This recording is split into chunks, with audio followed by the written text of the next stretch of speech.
Hello and a very good morning. It's 7 o'clock. This is Mornings with Jones and Melbourne. I'm Anna. And I'm Kamali. Thanks for starting your day with us. Here's how we're looking. The two-week ceasefire with Iran is under threat after Israel launches the largest wave of attacks on Lebanon since the start of the war, with over 250 people killed. The US has joined Israel in insisting Lebanon is not part of that ceasefire deal, but Iran says Israel is violating terms of the truce. President Trump says all US troops will remain in place in the Middle East until what he calls the real agreement is complied with. As the Artemis astronauts head back to Earth, they share emotional stories of naming lunar features after lost ones. And in just a few minutes, we're going to be joined by the Foreign Secretary, Yvette Cooper, so stay with us for that. And later on this morning, we're going inside the secretive nation that is turning its back on the West. Sky News has spoken exclusively to Burkina Faso's self-styled revolutionary president.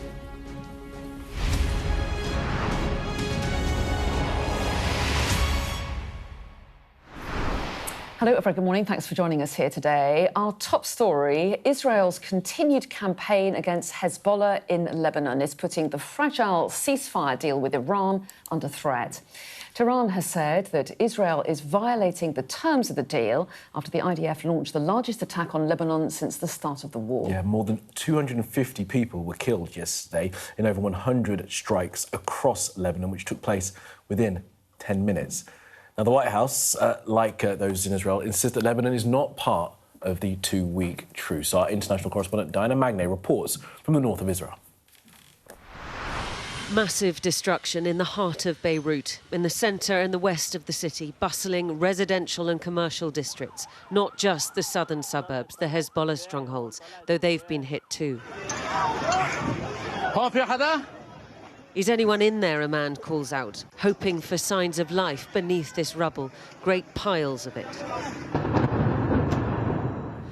100 targets hit across Beirut, the eastern Bekaa Valley and the country's south, all in the space of 10 minutes. Israel's largest attack since the start of the war and weeks in the planning. I've said temporary ceasefire with Iran wouldn't include Hezbollah, and we continue to strike them with all our might. We've dealt them the biggest blow suffered since the pages.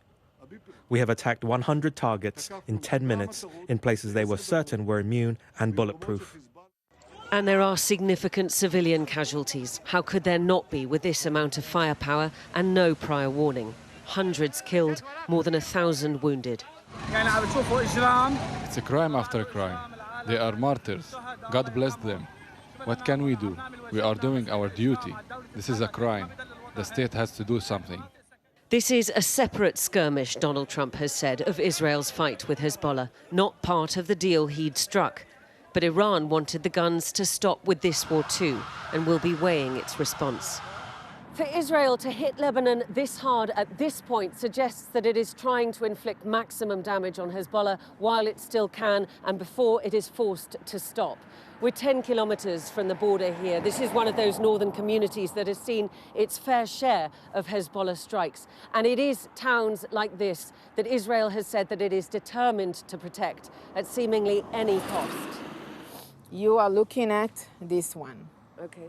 Okay, and we are somewhere else. Sarit Zehavi runs a centre which focuses on the security challenges on Israel's northern border. She thinks Israel is right to press on.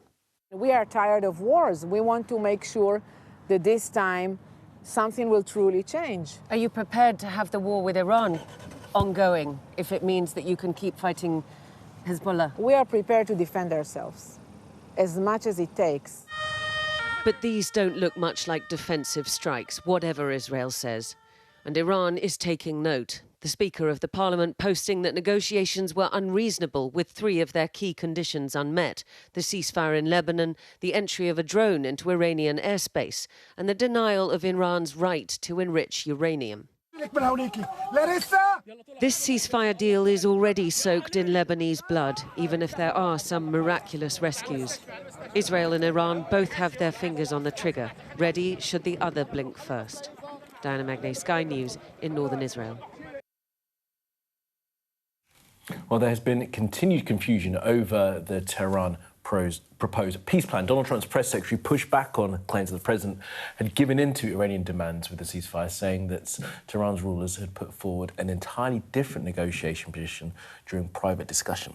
Yeah, on Truth Social this morning, Donald Trump said all US ships, aircraft and military personnel with additional ammunition, weaponry and anything else that's appropriate and necessary for the lethal prosecution and destruction of an already substantially degraded enemy will remain in place in and around Iran until such time as the real agreement reached is fully complied with. Until such time as the real agreement reached is fully complied with.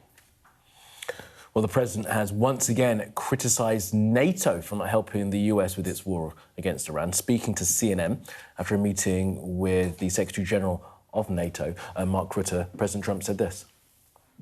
He is clearly disappointed with many NATO allies, and I can see his point. But at the same time, I was also able to point to the fact that the large majority of European nations has been helpful with basing, with logistics, with overflights, with making sure that they lived up to the commitments. And there is also widespread support for the fact that degrading the nuclear and the ballistic missile capacity from Iran was really crucial. And that only the US was able at this point to do that. Well, let's cross live now to our correspondent Sally Lockwood, who's in Dubai for us this morning. Sally, morning to you. So Israel continuing to attack Lebanon.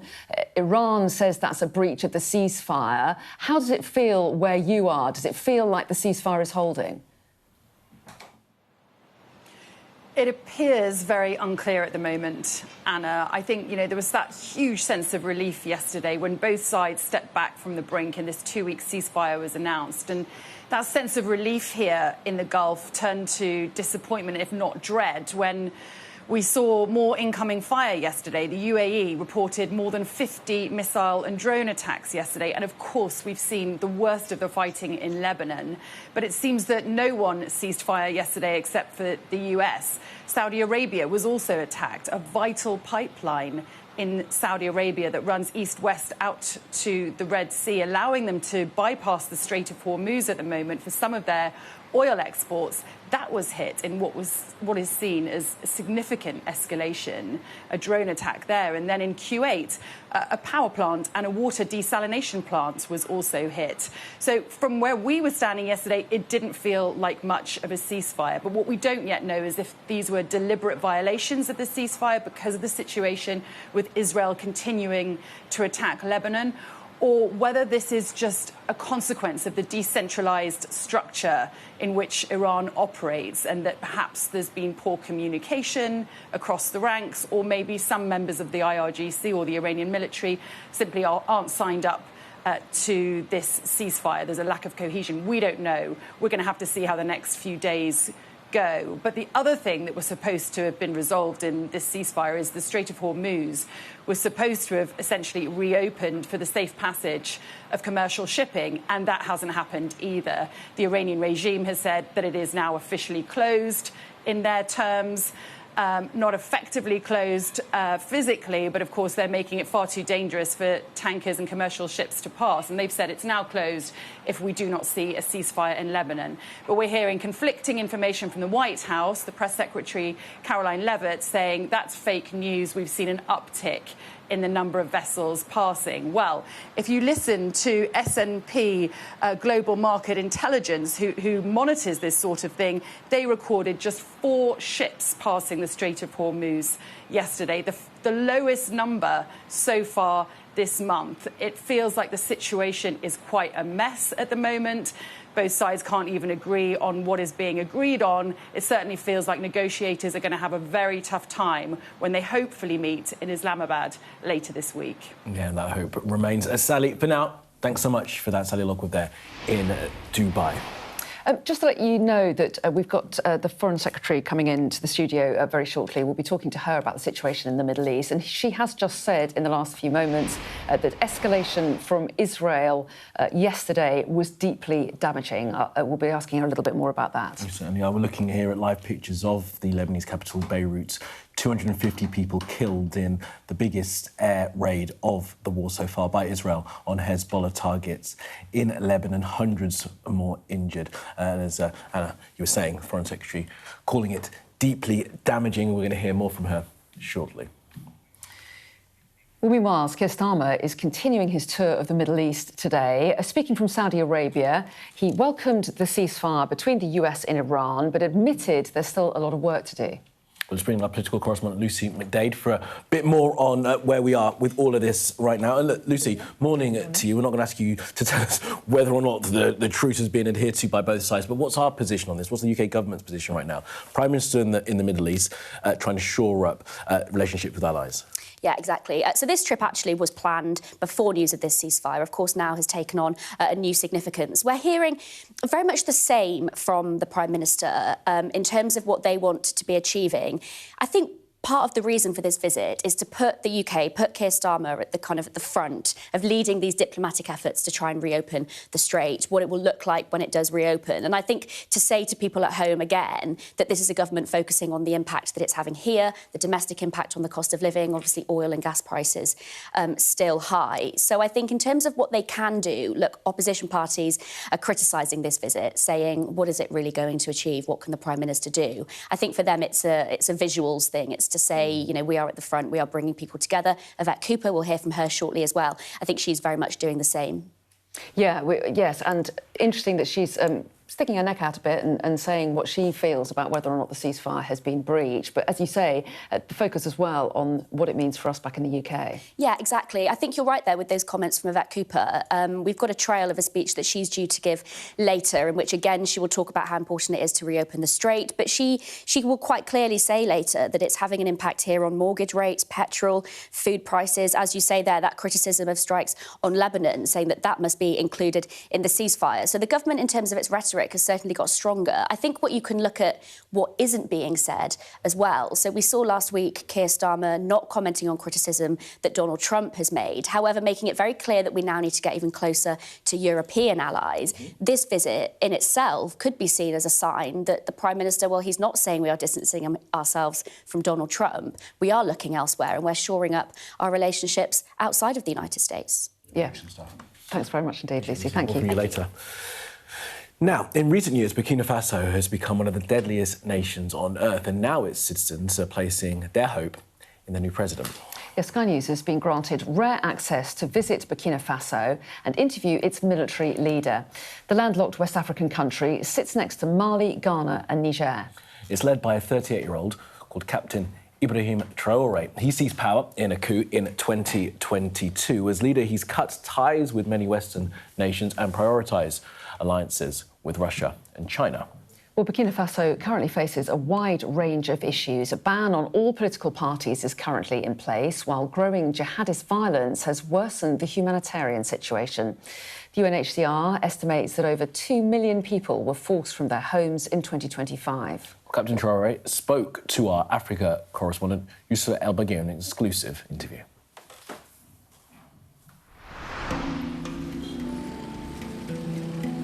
This is a rare glimpse into an African capital city that few outsiders now get to see.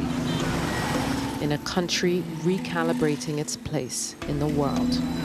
We're in Ouagadougou, the bustling capital city of Burkina Faso, a country famously known for arts, culture, and African revolutionary thought. But in recent years, it's become one of the deadliest places in the world for terrorism.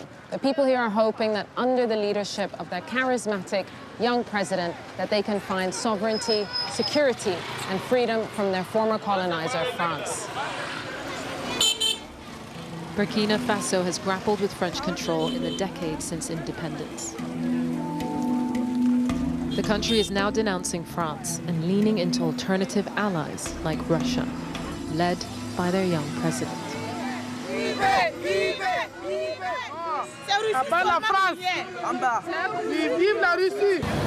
I have the chance to meet the man himself and interview him under extremely controlled conditions. We're on our way to interview President Ibrahim Traoré for an exclusive roundtable that's been completely engineered by the presidential comms department. Their cameras, their lights, their footage. And in the meantime, I'm cramming my French because we've been told we won't be allowed a translator, as hard as we've tried to get one. You are the country that today champions sovereignty, national sovereignty, and total independence. Because as you are no doubt aware, our country was colonized, like many African countries. But today, we are making our voices heard. And so, the struggle for sovereignty and independence is therefore the driving force behind our fight. In the last year, Traoré has criminalized homosexuality, dissolved political parties and the Electoral Commission, and sent journalists and activists who've spoken critically to the front line of a war against jihadists. A war shrouded in denial and thousands of civilian deaths. What follows is a question on the war that Traoré's team cut from our interview footage that we sourced from the online page of his state broadcaster. Has Russia been effective in helping you fight terrorism? It's true that the Russian President Vladimir Putin wished to provide us with all the resources we needed to fight against terrorism, even with soldiers. But I used to say that we are Burkina Faso. No one will come and fight on our behalf, and that is a non-negotiable principle. So Russia has opened doors for us in terms of equipment. They are ready to sell us whatever weapon we want to buy. This is of a great help. Let me tell you that many European countries refuse to sell us weapons, but not Russia. It's incredible reporting there from Yusra. You can watch her full report by scanning that QR code that you see on screen right now. And please say we'll be speaking to Yusra live here within the next hour of the programme. Yeah, we will. That'll be really interesting. But let's return now to our top story and the situation in the Middle East. We can speak now to the Foreign Secretary, Yvette Cooper, who is here with us. Very good morning to you. Thanks so much for coming in. So Iran this morning is saying that the ceasefire that was announced yesterday with the US has been breached because Israel is continuing to bomb Lebanon. What's your view on this? Are you confident that it can be resolved and the Strait of Hormuz can be reopened, or is this deal falling apart? Well, we want this ceasefire to continue. We don't want a return to conflict, and we crucially want to see the Strait of Hormuz reopened, because this is crucial for the global economy and for tackling the cost of living pressures here at home. And no country should be allowed to hijack these international shipping routes that impact the entire world and the entire world's economy. We do want to see the ceasefire extended to Lebanon. I'm deeply troubled about the escalating attacks that we saw from Israel in Lebanon yesterday.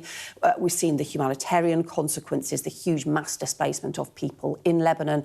So we do strongly want to see the ceasefire extended to Lebanon, but we also need to maintain that ceasefire that is applying currently across Iran and, crucially, get the strait reopened as well. Are you confident it will be? So there's a lot of work that needs to be done, and we need the negotiations to be taken forward. I'm meeting later today with the International Maritime Organization about their proposal to get some of the first ships moving, some of the trapped ships that are still trapped in the strait, as a first step to getting the global economy moving again. And it's also crucial that Iran is not allowed to introduce tolls on the Strait of Hormuz. This is an international transit route through the high seas, so it cannot be allowed to apply tolls and restrictions on that route as it reopens. You talk about the discussions you're having. The Prime Minister is in the region himself. He's talked about doing everything he can to ensure that the ceasefire isn't temporary but permanent, and also talking about other ways of opening up the strait. But what practically can the UK do? We've got poor relations with Iran. The US consistently lambasts this country. So do we have any influence at all? Well, we were not involved in the start of this conflict. We were not drawn into offensive action in this conflict.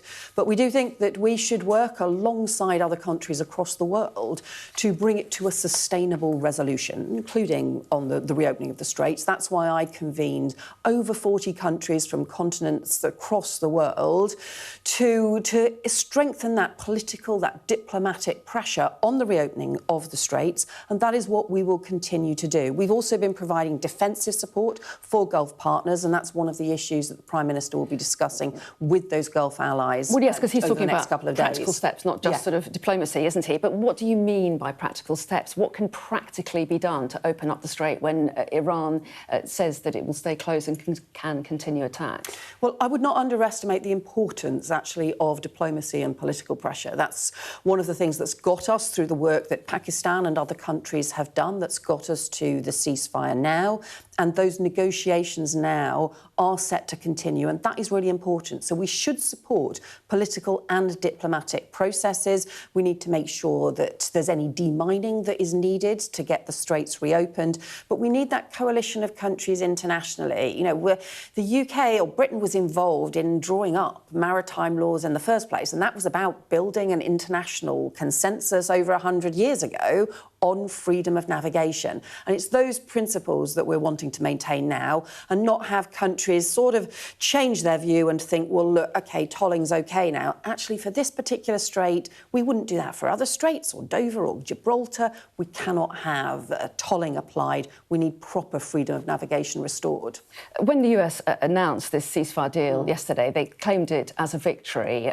What do you think the US has achieved from this war? Is it a victory, do you think? Well, look, they have to describe it in their ways, and they set military objectives at the beginning of this conflict. We took a different view. And one of the things that I'll be saying in the speech that I'm making tonight about UK foreign policy is that it's right that the UK takes our decisions in the UK's national interest and according to UK values. We cannot outsource our foreign policy to anyone else. But we will always work on those alliances. We have to make sure that our alliances are hugely important of how we pursue our interests and our values. But ultimately, on this conflict, this was one for the US needs to set out how it has met or not its military objectives. Do you think it's achieved anything? So, look, I think we've all long had concerns about Iran's threats to its neighbours, and we've seen some of the reckless threats that it has made to its neighbours as part of this conflict. But what we want to see is a move from conflict to containment of threats, to making sure that countries work together internationally to prevent threats through political and diplomatic routes as this conflict now reaches the ceasefire and the negotiation phase. You talk about the importance of alliances. What has this war done to relations between the UK and the US? Well, that relationship is a deep, long-standing one, and I've seen myself actually over many decades the strength, for example, of the intelligence cooperation, our economic cooperation. All of those things remain immensely important. And I spoke to the US Secretary of State, Marco Rubio, just 2 days ago, just before they reached the ceasefire, about some of the negotiations that they had underway as well. So we have, I think, a really important security partnership, a really important economic partnership, and that continues. And yet, the language towards the UK has not been flattering at times. Donald Trump has also used quite explosive rhetoric just this week, talking about threatening Iran's whole civilization. What do you make of that rhetoric? So, look, we take a different view from the US on issues, and it is possible for us to be strong, close partners on a whole range of issues, but also to take different decisions on issues. We took a different decision on the beginning of this conflict. We also, I think that the rhetoric that we've seen used, I think, has been completely wrong. And I think that sort of escalatory rhetoric can have escalatory consequences. But I think more significantly, we should always distinguish between this malign Iranian regime that we have seen threaten its neighbours over a long time and the people of Iran, many of whom have been brutally repressed by this Iranian regime. A couple more questions. The Prime Minister talked about the sense of relief that came with the news of a ceasefire, but it's going to be a while before consumers in this country feel the relief in terms of a fall in oil prices. It's going to take a while for the drops we've seen so far to filter through to consumers here, isn't it? Well, one of the things we've been clear to do is make sure that people have protection in their energy bills. So, in fact, people will this spring have seen a cut in their household energy bills exactly because of some of the policies that this Labour government put in place. But they're projected to go up dramatically, though, aren't they? Because we take so seriously issues around the cost of living. This spring, we've actually got a cut in the energy bills taking place at the moment. We are very conscious of all of the concerns people really feel about cost of living, and that's one of the reasons why we've also provided some additional targeted support for those in rural areas who've been hit by the increase in some of the heating oil, for example. So we'll continue to look at what needs to be done to support people with the cost of living, but also what the most important thing we can do is get the Strait of Hormuz open, and that's why that's at the heart of our foreign policy. But people as well. should be prepared that it could take months, would you say, before prices could come down? Well, on household bills, those have come down already because we've got that protection over the next few months. You're right that petrol obviously has been a real pressure, and that's one of the consequences of those restrictions on that global shipping lane. So, look, we will work as rapidly as we can internationally to get that shipping lane open. But look, there is a lot of work to do. There's no point in pretending that there isn't. This crisis has really shone a light on our own military capability, hasn't it? There are now calls for your long-awaited defence investment plan to be published. The Labour MP and Commons Defence Committee chairman has said that its absence risks undermining Britain's standing in NATO. So when will it be published? Well, we've already got a significant increase in investment taking place. We've already got, moving forward, the biggest increase in defence investment since the Cold War, including taking some quite difficult decisions on international aid in order to make sure that we could fund that. So that's happening already. The Defence Investment Programme is about setting out some of the forward priorities. It is important for the Ministry of Defence to get that right, but the increased investment is going on already. We're already talking about new frigate contracts. We've already got new work on the Clyde, in Barrow-in-Furness, in order to make sure that that investment is already flowing forward. You have no date on this plan, though? They will set it out in due course. OK. Well, Yvette Cooper, we appreciate you dropping by. Thanks very much indeed. Thank you. Thank you. Some breaking news to bring you concerning the UK government, and we can now report that the Prime Minister has arrived in Abu Dhabi in the UAE, the second stop of his tour into the Middle East. He was in Saudi Arabia yesterday and now in the UAE, in Abu Dhabi, where, of course, some 250,000 Brits live and have had to endure the fire from Iran over the last few weeks. The Prime Minister there, as we've been hearing from the Foreign Secretary, to try and shore up alliances and perhaps also work out a way of making sure that the Strait of Hormuz can be opened so that oil and other fuels can get out of there to bring petrol prices down around the world. Yeah, and we heard the concerns from the Foreign Secretary there about the continued strikes by Israel on Lebanon since the ceasefire was announced. Well, the French Foreign Minister has just said in the last few minutes, we firmly condemn Israel's massive strikes on Lebanon. And let me just see if there's something else. He goes on to say Lebanon must be covered by the ceasefire agreement. That from the French Foreign Minister in the last few moments. Yeah, echoing that of the Pakistanis, the mediators. All right, stay with us here on Mornings. Coming up next, we're going to speak to an expert in global shipping, as it does appear as if the Strait of Hormuz remains closed.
I urge you not to look away. If Hamas hands the hostages over, they will end this conflict. The world has been watching. Good to see you again. How are you? Did she say how he was? The conditions are awful. The jets were ordered to come back. Historic day here today. How will you respond if India does launch airstrikes? They'll be allowed to war. I'm just going to put some body armor on. I'm Yalda Hakim. We're trying to see as much as we can. We're in an area that's just been reclaimed. Mr. Zuma, Sky News. People are directly protesting. The whole neighborhood is rallied around her. It's been impenetrable to journalists over the last 2 years of war in Sudan. I've been waiting for this for 2 years. It doesn't feel like a big homecoming. It was never going to be pretty. War isn't pretty. Well, thanks for staying with us. Now, after the announcement of a 2-week ceasefire in Iran, stock markets around the globe rallied and the price of crude oil fell. Our correspondent Tom Shesher looks at whether we may now have weathered the worst of the economic storm. Ceasefire looks like very good news for the global economy. Very good news for anyone filling up at a British petrol station too. But there's expectation and then there's reality. Reality is a bit messy. We'll talk about why that is. But first of all, look, here's the good news. Oil prices. They had been going up, of course, because of this conflict, going up very sharply. They are now going down. They're still higher, way higher than they were before, but at least they are not still going up. And that's the same for gas prices too. They are coming down at the same time.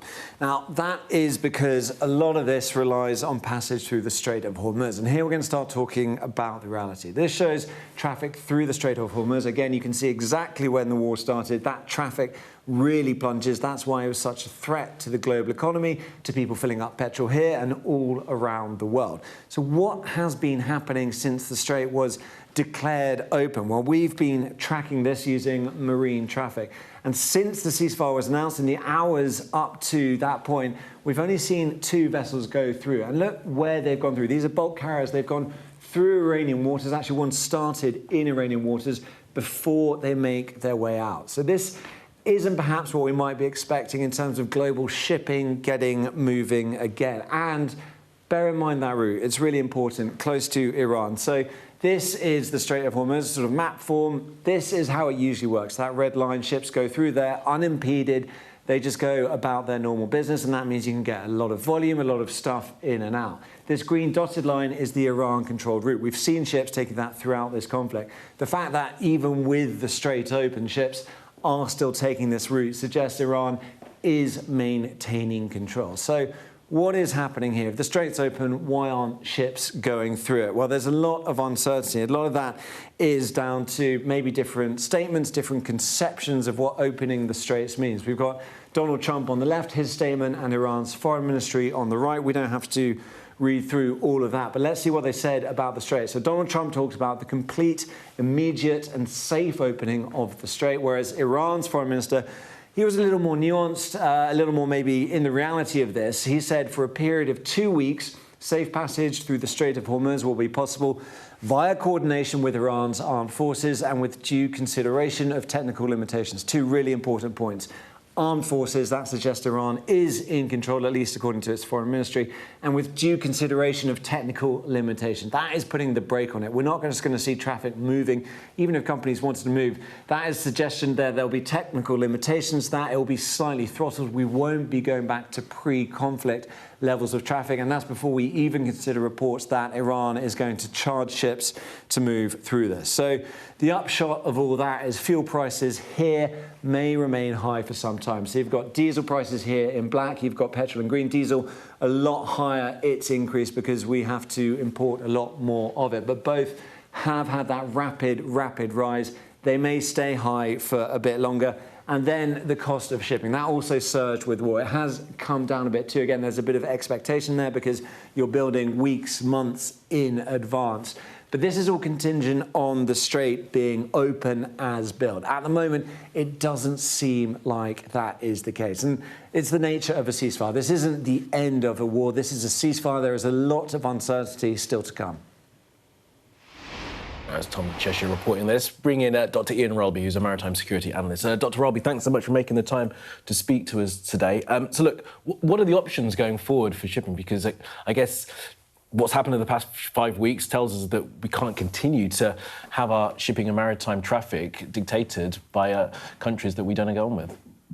Well, I think the reality is shipping is going to have to roll with the punches on this one, because it has to be very careful about jumping the gun and trying to force its way through when the IRGC Navy is still very much in control of not only the access routes, but of armaments that can really easily and cheaply undo a ship's voyage, either through disrupting the voyage or absolutely taking out the ship. And that is a situation that no one should be in. And especially, we have to keep in mind, the seafarers on board are real people. And so this isn't just about vessels that are made of steel. This is about people whose lives are at risk. So Iran, as we know, have said that they've effectively shut the Strait of Hormuz again just 24 hours after that ceasefire agreement, because they say that Israel is breaching the terms of that deal, something that Israel disputes. But if they do resolve this and they come to an agreement once again, how long would it take before shipping companies were confident of sending their ships down the strait? I think confidence is going to take quite a while. We have a huge number of ships that are backlogged, stuck up in the Gulf, and others that are trying to get in. But the question is really, how is Iran going to behave? Because there's going to be a period of essential uncertainty. We don't know about the toll booth scheme and the charging of $2 million per ships. We don't know about the targeting of ships via their personality in terms of connections to Israel, connections to the United States, connections to something else that remains to be seen. The IRGCN and the Iranian regime have a huge degree of control over this.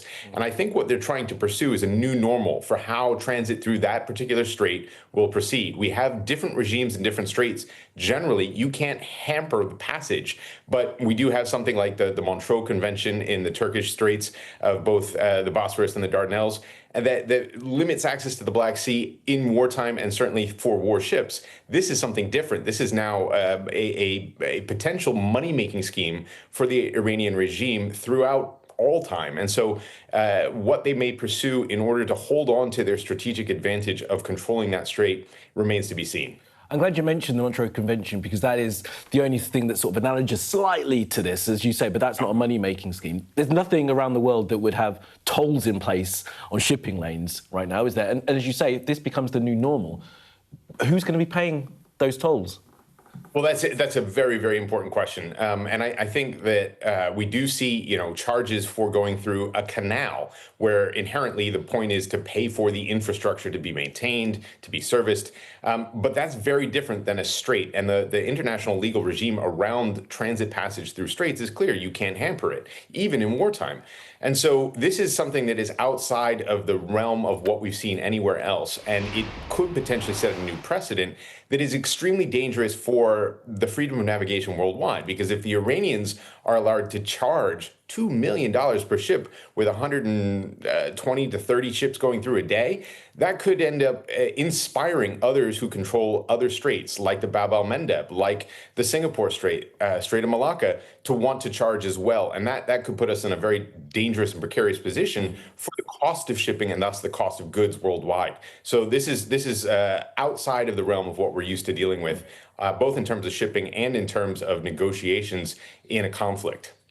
We've talked a lot about cost, the cost to shipping companies, the impact that has on consumers, and prices. But what about the human cost? You touched on this before, and the fact that obviously seafarers are human beings taking their lives in their hands if they were to go down the strait at the moment. And there are ships that are stuck there. What can be done about those, the people that are on those ships now?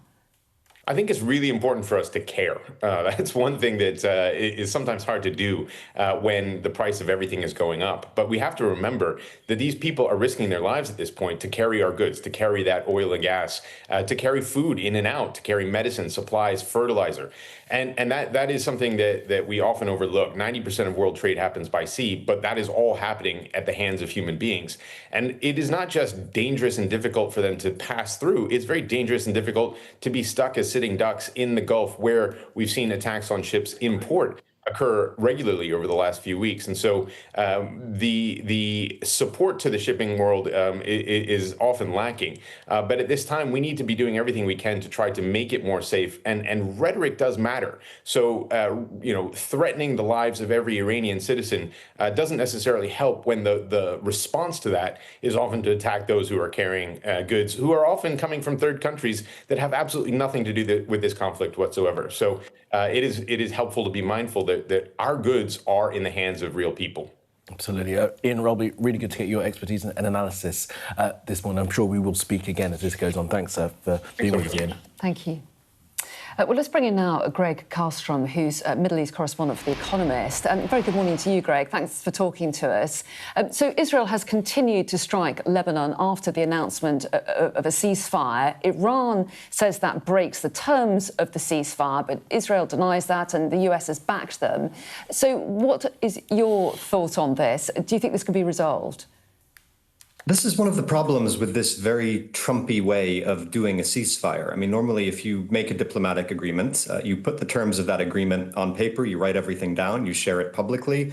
That hasn't happened here. So the Iranians, when they say that this agreement includes Lebanon, they're referring to a proposal, a 10-point proposal that they transmitted to the Americans as part of these negotiations. Now, I've seen at least 3 different versions of this 10-point proposal, some of which very clearly say that Lebanon was included. Others, it's not clear if it was included. And then the Trump administration says it hasn't actually accepted this proposal. It's willing to talk about the Iranian proposal, use it as the basis for negotiations, but they're saying they haven't accepted these terms as part of this initial 2-week truce, hopefully leading up to a permanent ceasefire. So we just don't know what was agreed. We have these conflicting stories. I think in the end, it comes down to a question of, does Donald Trump restrain the Israelis, either in public or in private, to stop them from carrying out the sorts of widespread deadly bombing that we saw yesterday? Hi, Greg. Morning to you, Kamali here. Look, Pakistan, the mediator, said that it included Lebanon, and they're the ones going between the two sides, and I guess we should take that as being truthful, despite Donald Trump saying some of those 10-point proposals were just fake news. Now, we've heard what the Iranians have had to say about the fact that Lebanon is being struck. Do you think that the Iranians could seriously blow up the whole peace deal, start firing rockets and missiles again to protect Hezbollah? It's an open question. People are very divided on that. And we should point out it's not the only thing that was happening yesterday. There was also an attack on an oil refinery in Iran. It's unclear who carried that out. But subsequent to that, the Iranians started carrying out an extensive wave of drone and missile strikes on Gulf countries as well, which they said was in response for this attack on their refinery. So there are a number of places where this ceasefire is fragile. I think the Iranians have an interest in publicly making it look as if they are sticking with their allies, Hezbollah in Lebanon here, and they have this concept they like to call unity of the fronts, the Iranians, where all of their militias around the region are supposedly working together and coordinated. So the Iranians don't want to look as if they are abandoning one of their closest allies in Lebanon. But will they blow up the entire ceasefire? Will they go back to war with America and Israel for a group in Lebanon, for a proxy group?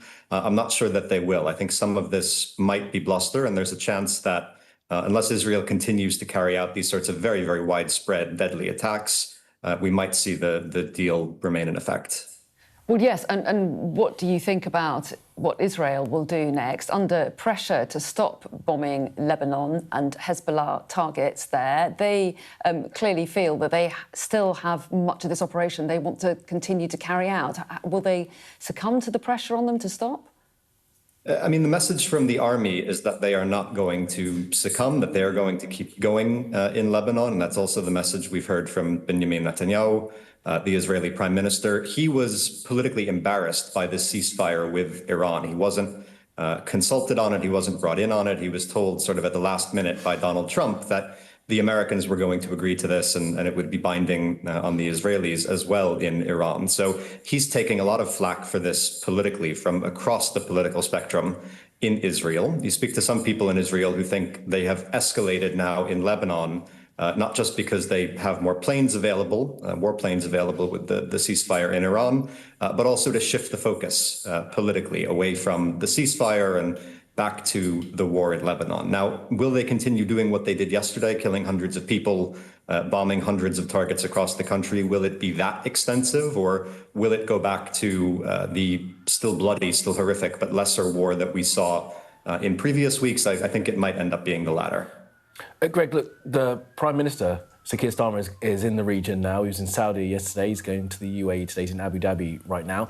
What's your sense of how he will be received? I know there have been some Gulf allies who not been less than happy with the sort of the UK protection of them as an ally as Iran was raining down missiles around the region. What's your sense of how Keir Starmer will be received when he meets those leaders? There's a lot of frustration in the Gulf, not just with the British government, but with European governments in general. Yes, the UK is providing some very real, very tangible help shooting down drones and missiles in Qatar. There are British jets that have been involved in that for weeks now.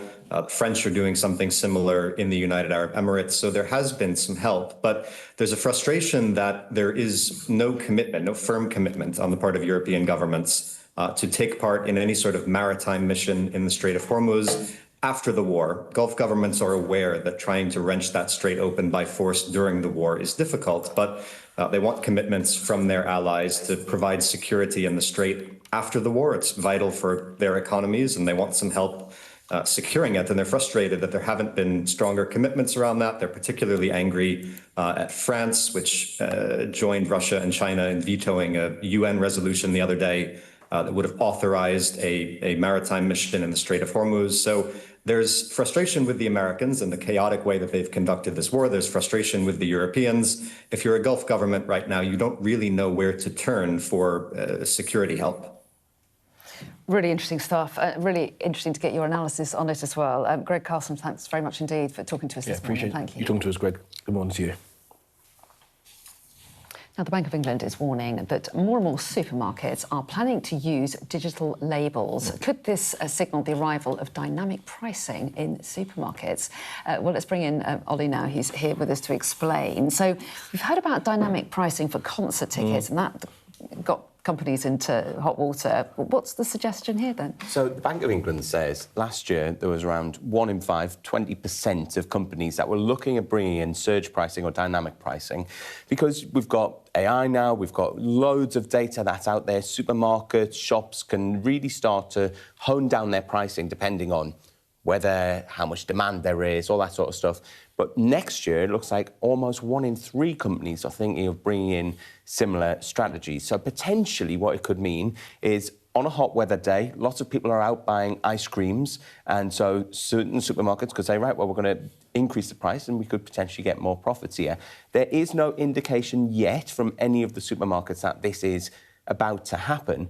But there is, to a certain degree, already dynamic pricing that happens when you go and you've got your supermarket loyalty card. So if you think, I love to drink sparkling water, quite often I get a 20% voucher for sparkling water. If you like to buy, I don't know, say apples, then you probably get something similar. So there is already differences in pricing. But I think what might concern people is if this is rolled out really widely, how can people on the breadline, those who are struggling with the cost of living, effectively budget what they need to spend when finances are really tight? You know, let's say you go to the supermarket and eggs have suddenly shot up 30% on Pancake Day because loads of people are buying the ingredients that they need. So, yeah, there are some key questions here.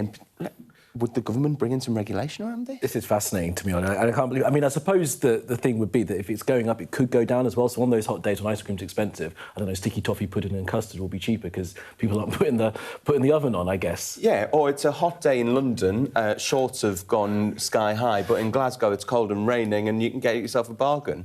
So there's some key questions. And there's also a sort of key question for the government. How do you manage and sort of look at what the cost of inflation is? Because at the minute, when you work out the consumer price index, you take a basket of goods, those prices are pretty static, they fluctuate, they go down sort of in trends. But if you've got those same baskets at different parts of the country all over the place, it really makes it difficult as an economist to know what's going on with the economy. Yeah, fascinating It stuff. really Have the supermarkets actually said anything about this? We have reached out to the British Retail Consortium, which represents supermarkets, and they are trying to find a line for us to see what their members are saying. But we haven't seen it so far, no. is the general gist that I get going to the supermarkets. But it's certainly something that's quite intriguing. It really is, and they're going to put digital labels on as well, so you'll be able to pay attention that it was going to change pricing. That does exist already, the digital labels, and that is because, you know, it makes it a lot easier than having a staff member go around and manually change all those paper tags. Well, Ollie, one thing that's for sure, you've made me want an ice cream. Maybe it was thinking about the weather, which we're doing now. Dinner under the stars tonight? That reminds me of our travel insurance. You mean All Clear Skies? All Clear Travel Insurance sponsors Sky News weather. Well, we've had the highest temperature of the year yesterday, but a change of wind direction means it'll be much cooler today. Maybe not the ice cream then. No. Ireland, Northern Ireland and Scotland will see showers spreading from the west this morning as more general rain over eastern Scotland clears. The showers will be heavy at times with a risk of hail and thunder and wintry on northern mountains. England and Wales, meanwhile, will be mostly cloudy by midday with patchy rain taking over much of the north and west, but the south does look mainly dry. All Clear Travel Insurance proudly sponsors Sky News weather. All right, we'll stay with us here on Mornings because we're going to have the very latest on the case of the woman who supplied drugs to the French star Matthew Perry.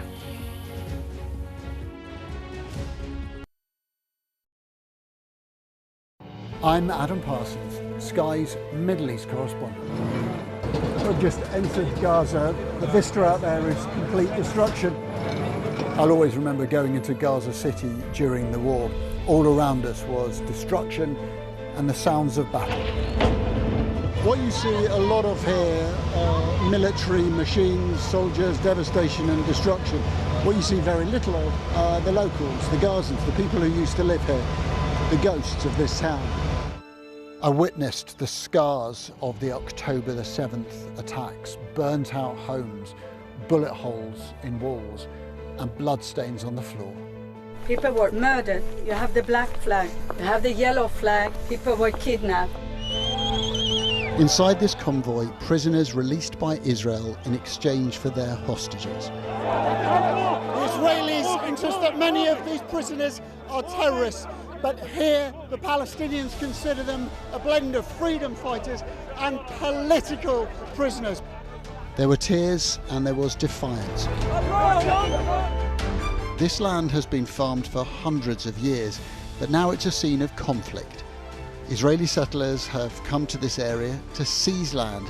They've taken the land that I inherited from my father, and my father inherited from his father. What would happen if you entered it? Oh, we'll be shot.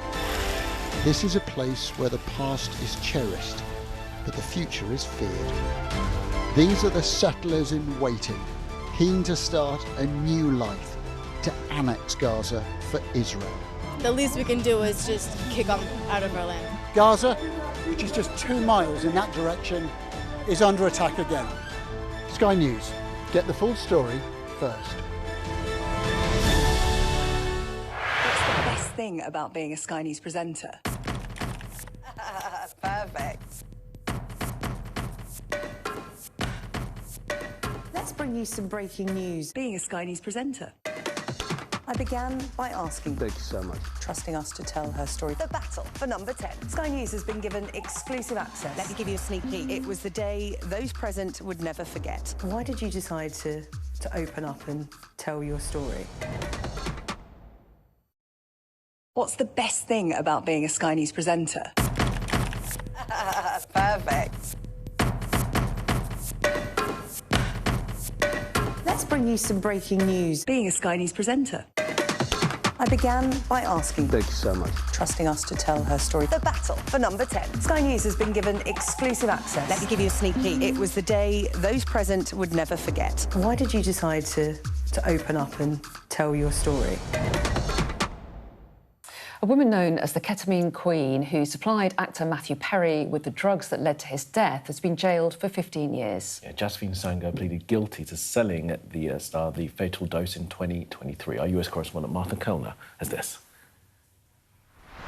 Jasveen Sangha is 42 years old and she was known to her customers as the ketamine queen because of the drugs that she sold. She's now been sentenced to 15 years in prison for her role in the death of the actor Matthew Perry, best known for his role as Chandler Bing in Friends.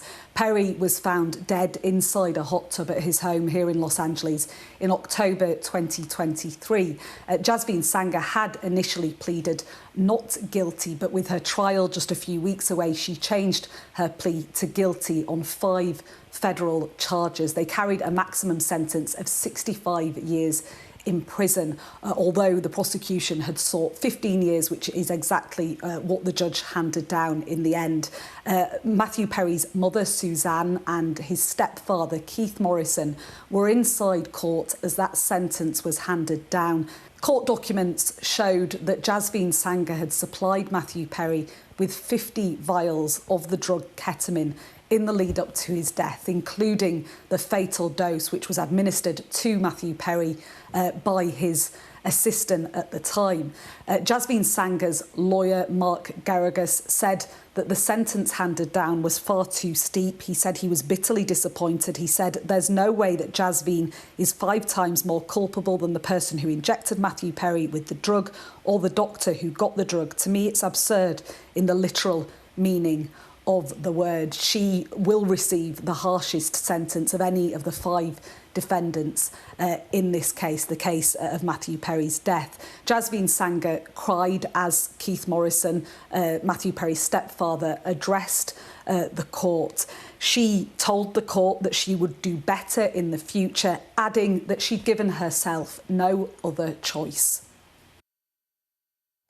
Martha Kellner reporting there. Do stay with us. We've got lots coming up for you on the top of the hour. We'll bring you all the latest on the ceasefire and whether or not it's holding. Stay with us. Stay with us.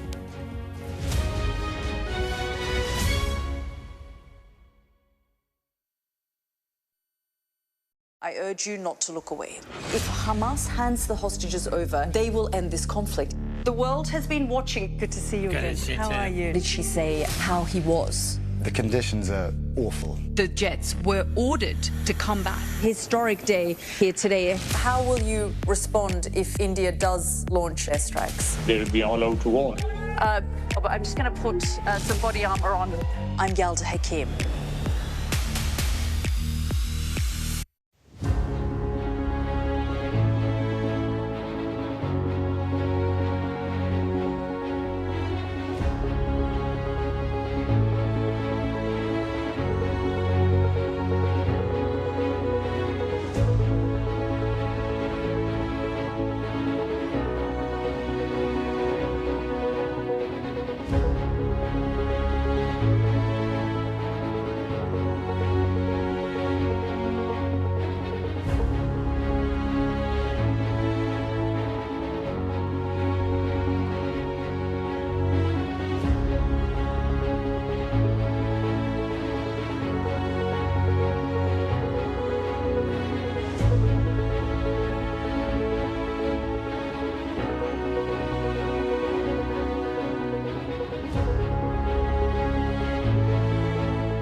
Hello, very good morning. It's 8 o'clock. This is Mornings with Jones and Melbourne. I'm Anna. And I'm Kamali. Thanks for starting your day with us. Here's how we're looking. The two-week ceasefire with Iran is under threat after Israel launches the largest wave of attacks on Lebanon since the start of the war, with over 250 people killed. The White House joins Israel in insisting Lebanon is not part of the deal, but Tehran says Israel is violating terms of the truce. President Trump says all US troops will remain in place in the Middle East until what he calls the real agreement is complied with. As the Artemis astronauts head back to Earth, they share emotional stories of naming lunar features after lost loved ones. Plus, why a surge in digital labelling raises the prospect of dynamic pricing on your groceries. And we will go inside the secretive nation turning its back on the West as Sky News speaks to Burkina Faso's self-styled revolutionary president.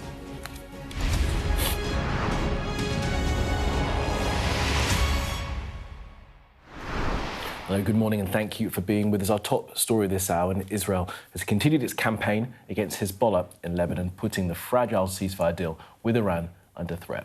Now, Tehran says that Israel is violating the terms of the deal after the IDF launched the largest attack on Lebanon since the beginning of the war. More than 250 people were killed yesterday in over 100 Israeli strikes across Lebanon, which took place within 10 minutes. The White House, like Israel, insists that Lebanon is not part of the two-week truce.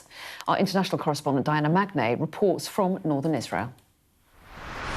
Massive destruction in the heart of Beirut, in the centre and the west of the city, bustling residential and commercial districts, not just the southern suburbs, the Hezbollah strongholds, though they've been hit too. Is anyone in there, a man calls out, hoping for signs of life beneath this rubble, great piles of it. 100 targets hit across Beirut, the eastern Bekaa Valley and the country's south, all in the space of 10 minutes. Israel's largest attack since the start of the war and weeks in the planning. I've said temporary ceasefire with Iran wouldn't include Hezbollah, and we continue to strike them with all our might. We've dealt them the biggest blow suffered since the pages. We have attacked 100 targets in 10 minutes in places they were certain were immune and bulletproof. And there are significant civilian casualties. How could there not be with this amount of firepower and no prior warning?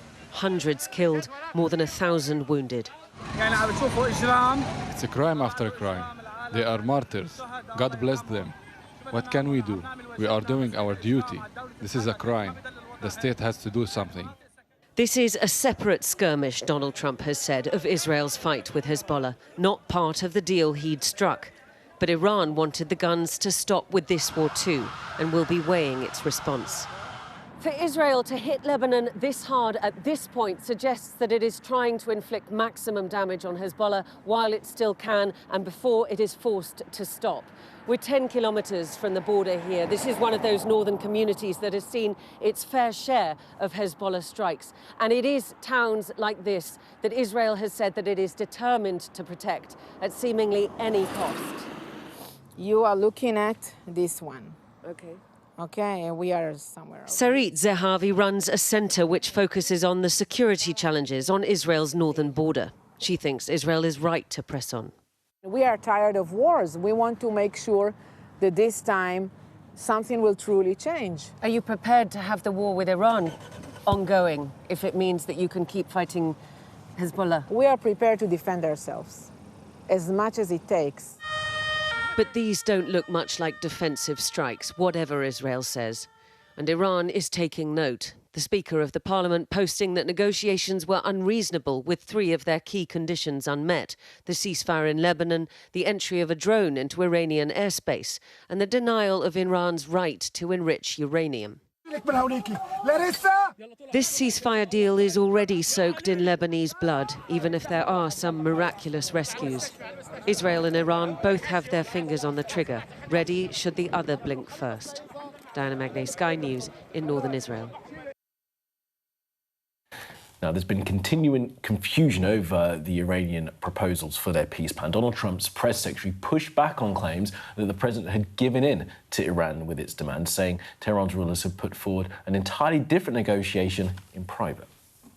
Well, on Truth Social this morning, Donald Trump said all US ships, aircraft and military personnel with additional ammunition, weaponry and anything else that's appropriate and necessary for the lethal prosecution and destruction of an already substantially degraded enemy will remain in place in and around Iran until such time as the real agreement reached is fully complied with. Well, part of the demands is over the control of the Strait of Hormuz and whether or not ships are allowed through it. Earlier, the Foreign Secretary, Yvette Cooper, speaking to Anna, told us it's crucial that it's not controlled by Iran. We want this ceasefire to continue. We don't want a return to conflict, and we crucially want to see the Strait of Hormuz reopened, because this is crucial for the global economy and for tackling the cost of living pressures here at home. And no country should be allowed to hijack these international shipping routes that impact the entire world and the entire world's economy. We do want to see the ceasefire extended to Lebanon. I'm deeply troubled about the escalating attacks that we saw from Israel in Lebanon yesterday. We've seen the humanitarian consequences, the huge mass displacement of people in Lebanon. So we do strongly want to see the ceasefire extended to Lebanon, but we also need to maintain that ceasefire that is applying currently across Iran and, crucially, get the strait reopened as well. It's also crucial that Iran is not allowed to introduce tolls on the Strait of Hormuz. This is an international transit route through the high seas, so it cannot be allowed to apply tolls and restrictions on that route as it reopens. Well, meanwhile, the president has once again criticised NATO for not helping the US in its war against Iran. Speaking to CNN after a meeting with the NATO Secretary-General Mark Rutte, he had this to say. He is clearly disappointed with many NATO allies, and I can see his point. But at the same time, I was also able to point to the fact that the large majority of European nations has been helpful with basing, with logistics, with overflights, with making sure that they lived up to the commitments. And there is also widespread support for the fact that degrading the nuclear and the ballistic missile capacity from Iran was really crucial, and that only the US was able at this point to do that. All right, let's now go to the UAE and bring in our correspondent Sally Lock joining us from Dubai. So look, Sally, we know that the Prime Minister is now in the region. What's the sense of where we are at these hours on from that ceasefire agreement? Yeah, Keir Starmer in the region today. I think, he will certainly, I'm sure, get a sense of just how fragile this ceasefire is firsthand. I can currently hear a fast jet flying overhead. That only usually means one thing, and that tends to happen when there's an incoming drone attack.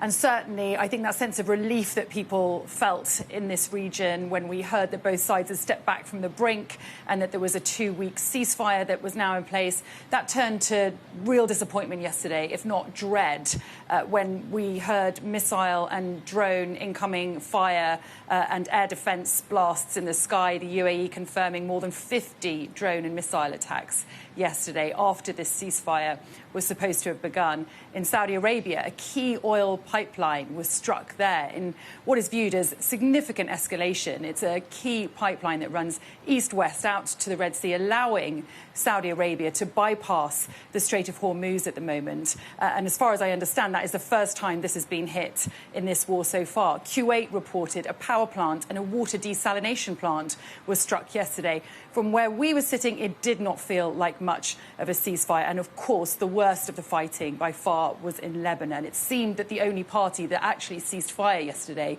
was America. The big question is, were these deliberate violations of the ceasefire by Iran? Or was this a response to the situation in Lebanon, that they somehow now deem the ceasefire void because Lebanon hasn't been included? Or is it a consequence of the structural operations in Iran, that somehow the communication hadn't filtered through to all the ranks within the IRGC, or that some don't support the ceasefire and there's a lack of cohesion. We don't know. We'll have to see what happens in the next few days. But certainly the other thing that was supposed to happen was the Strait of Hormuz was supposed to see the flow of oil resume yesterday, and that didn't happen. According to S&P Global Market Intelligence, just 4 vessels passed the Strait of Hormuz yesterday, the lowest number this month. So no matter what each side is saying, those numbers tell you the real story here on the ground. It seems that negotiators have a real challenge on their hands when they hopefully meet in Islamabad later this week.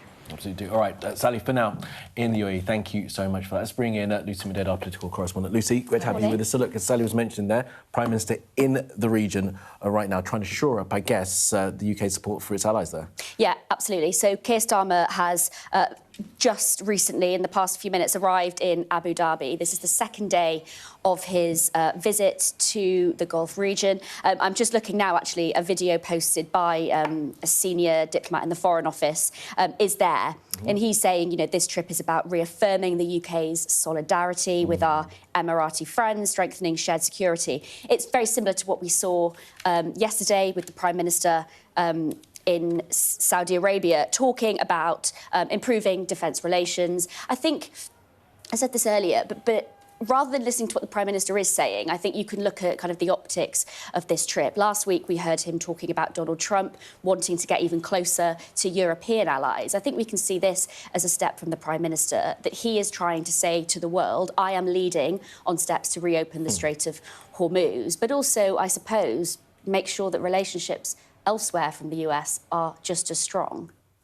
Yeah, interesting to talk to Yvette Cooper a little bit earlier on, trying to get her take on relationships with the US and sticking to this government line that we've heard before, that the rhetoric might not always be that pretty, but, you know, this relationship has gone back decades and generations. Yeah, I think what was interesting, you know, Yvette Cooper did say that the relationship isn't just good, but it's very important. I think what you're seeing from this government, is a real reluctance to respond directly to Donald Trump's criticisms, but a slight shift in rhetoric. Last week, Donald Trump, Keir Starmer, saying he knows that Donald Trump is putting him under pressure, but he is firm in his position that we are responding to this war in the British national interest, not getting involved. Yvette Cooper saying that the relationship is important, you know, therefore not saying it's not necessarily friendly, it's not necessarily really strong at the moment, but we do need to maintain it. Although, like I said, there is a very clear move now in a different direction to say we also need to make sure our relationships elsewhere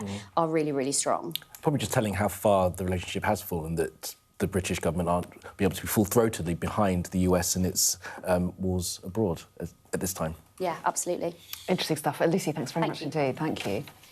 So Iran has halted shipping traffic in the Strait of Hormuz. So let's discuss the implications of that now with Guy Platten, who's a trustee of the Seafarers Charity and the former Secretary-General of the International Chamber of Shipping as well. So very good morning to you. Thanks so much for talking to us this morning. What's your reading of what's happening? Iran saying that they won't open the Strait of Hormuz until what they say the terms of the ceasefire deal dictate. They say that Israel is currently breaching that deal. Do you see the Strait of Hormuz opening anytime soon? Good morning, and thanks for inviting me on. It's so much uncertainty. We still got 20,000 seafarers stuck in the Gulf. The ships aren't able to transit the Straits of Hormuz. It's not clear whether the Straits of Hormuz is open. There's all sorts of conflicting reports. And I just don't think ship owners are going to put their crews at risk by transiting through the Straits until there's some real assurances that they won't be attacked. And they also need to get insurance cover as well, of course. So that's not going to be forthcoming until there's much more clarity. So at the moment, there's a huge amount of uncertainty. And I don't think it's going to change the situation as it was yesterday or the day before in terms of ships not transiting through. Well, Guy, look, talk to us about some of the people that are trapped there. 20,000 is the estimate. They've been there for about 5 weeks. Have you had any contact with any of those people who are stuck in the Gulf at the moment? So through the various welfare charities, we do have contact with the crews, and of course the owners are doing their best to look after them. And it's, you know, it's really unsettling time for the crews because they don't know what's going on. We've had 21 ships attacked. We've had 10 fatalities. So you can imagine the worry of the crew members on board, and probably even more so their families wherever they are in the world. So it's an incredibly worrying time, and there's so much uncertainty, and we don't know when this is going to get resolved. All I do know is that the welfare charities are stepping up to the plate. We know owners are trying to do their very, very best to look after their crews. And, you know, I think in all of this that goes on, I think people sometimes forget these are non-combatants. They are innocent civilians, and these merchant ships have nothing to do with the conflict. Yeah, and if a ceasefire does get re-established in full and the Strait of Hormuz is opened up again, how concerned do you think that shipping firms will be about sending their seafarers down the strait in the early days? I think there will be a lot of concern. I think there'll be a lot of risk assessment going on. I think there'll be a lot of trying to get whatever intelligence they can get. There need to be assurances from Iran that they won't be attacked. I think there's a lot of things that need to be put in place before ships are going to have the confidence to start transiting through the strait. And, you know, believe me, they want to get through. And I'm sure the seafarers want to get home as well at some time as well. So it's a really worrying time. And whilst, of course, we welcome the idea of the ceasefire, and then that's a step forward. But until we see some positive action and some assurances that the strait won't be used as a bargaining chip, then I think we're still exactly where we were the last few weeks. Guy, give us a sense of how seafarers are feeling more broadly right now. There have been travails, of course, before the Suez Canal was blocked for that when that ship was there. The Bab el-Mandeb, of course, had trouble when there were pirates there. But this is different, isn't it? Do you think it could affect the industry going forward? I think the Bab el-Mandeb that was another thing where innocent seafarers were targeted by the Houthis. I think we're seeing the same thing here. Seafarers are professionals. Seafarers are resilient, but they're also civilians as well, and they've got families. I mean, I was an ex-seafarer. I've transited through the strait many times as well, and it's always a restricted waterway for a starter as well. So you have to have your wits about you, just in navigation terms. So I think, you know, it's unfortunate that with all the geopolitical tensions going on, that seafarers seem to be front and centre, and they're the innocent sort of victims in all of this. So I think, you know, hopefully the viewers will empathise with the seafarers who are basically doing the job of bringing all the goods, the fuel, the food, the supplies all around the world, as they did during COVID and other times. So I think it really heightens the need we have for these great men and women. Guy, have they been able to get off the ships while they've been stuck? I haven't reported. Some will have quite possibly done, but others won't have been. They'll be stuck on board the ships. I mean, on a ship, you fall into a routine, so whatever maintenance and things like that. So that's, you know, you get on with things and you try and put it to the back of your mind. But I always think it's the families who in some ways suffer more because they're just worried, sick about their loved ones and anything that might happen to them. Do you think that shipping in some ways will change as a result of this war? Shipping always adapts and changes. It's a really resilient industry. It's an industry, but it's made up primarily of people. So, you know, shipping will adapt to whatever situation there is.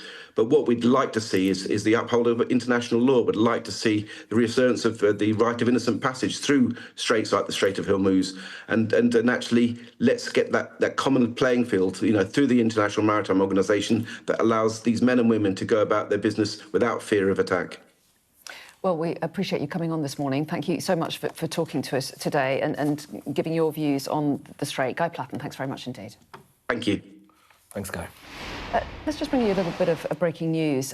French local authorities have been quoted by the Reuters news agency as saying today that a small boat accident has occurred in the Channel. They say they don't know how many casualties are involved, but they are reporting that an accident has happened. We'll try and get more confirmation of that. This is French local authorities telling the Reuters news agency. Yeah, it's just the first bit of reporting now of this accident. Excuse me.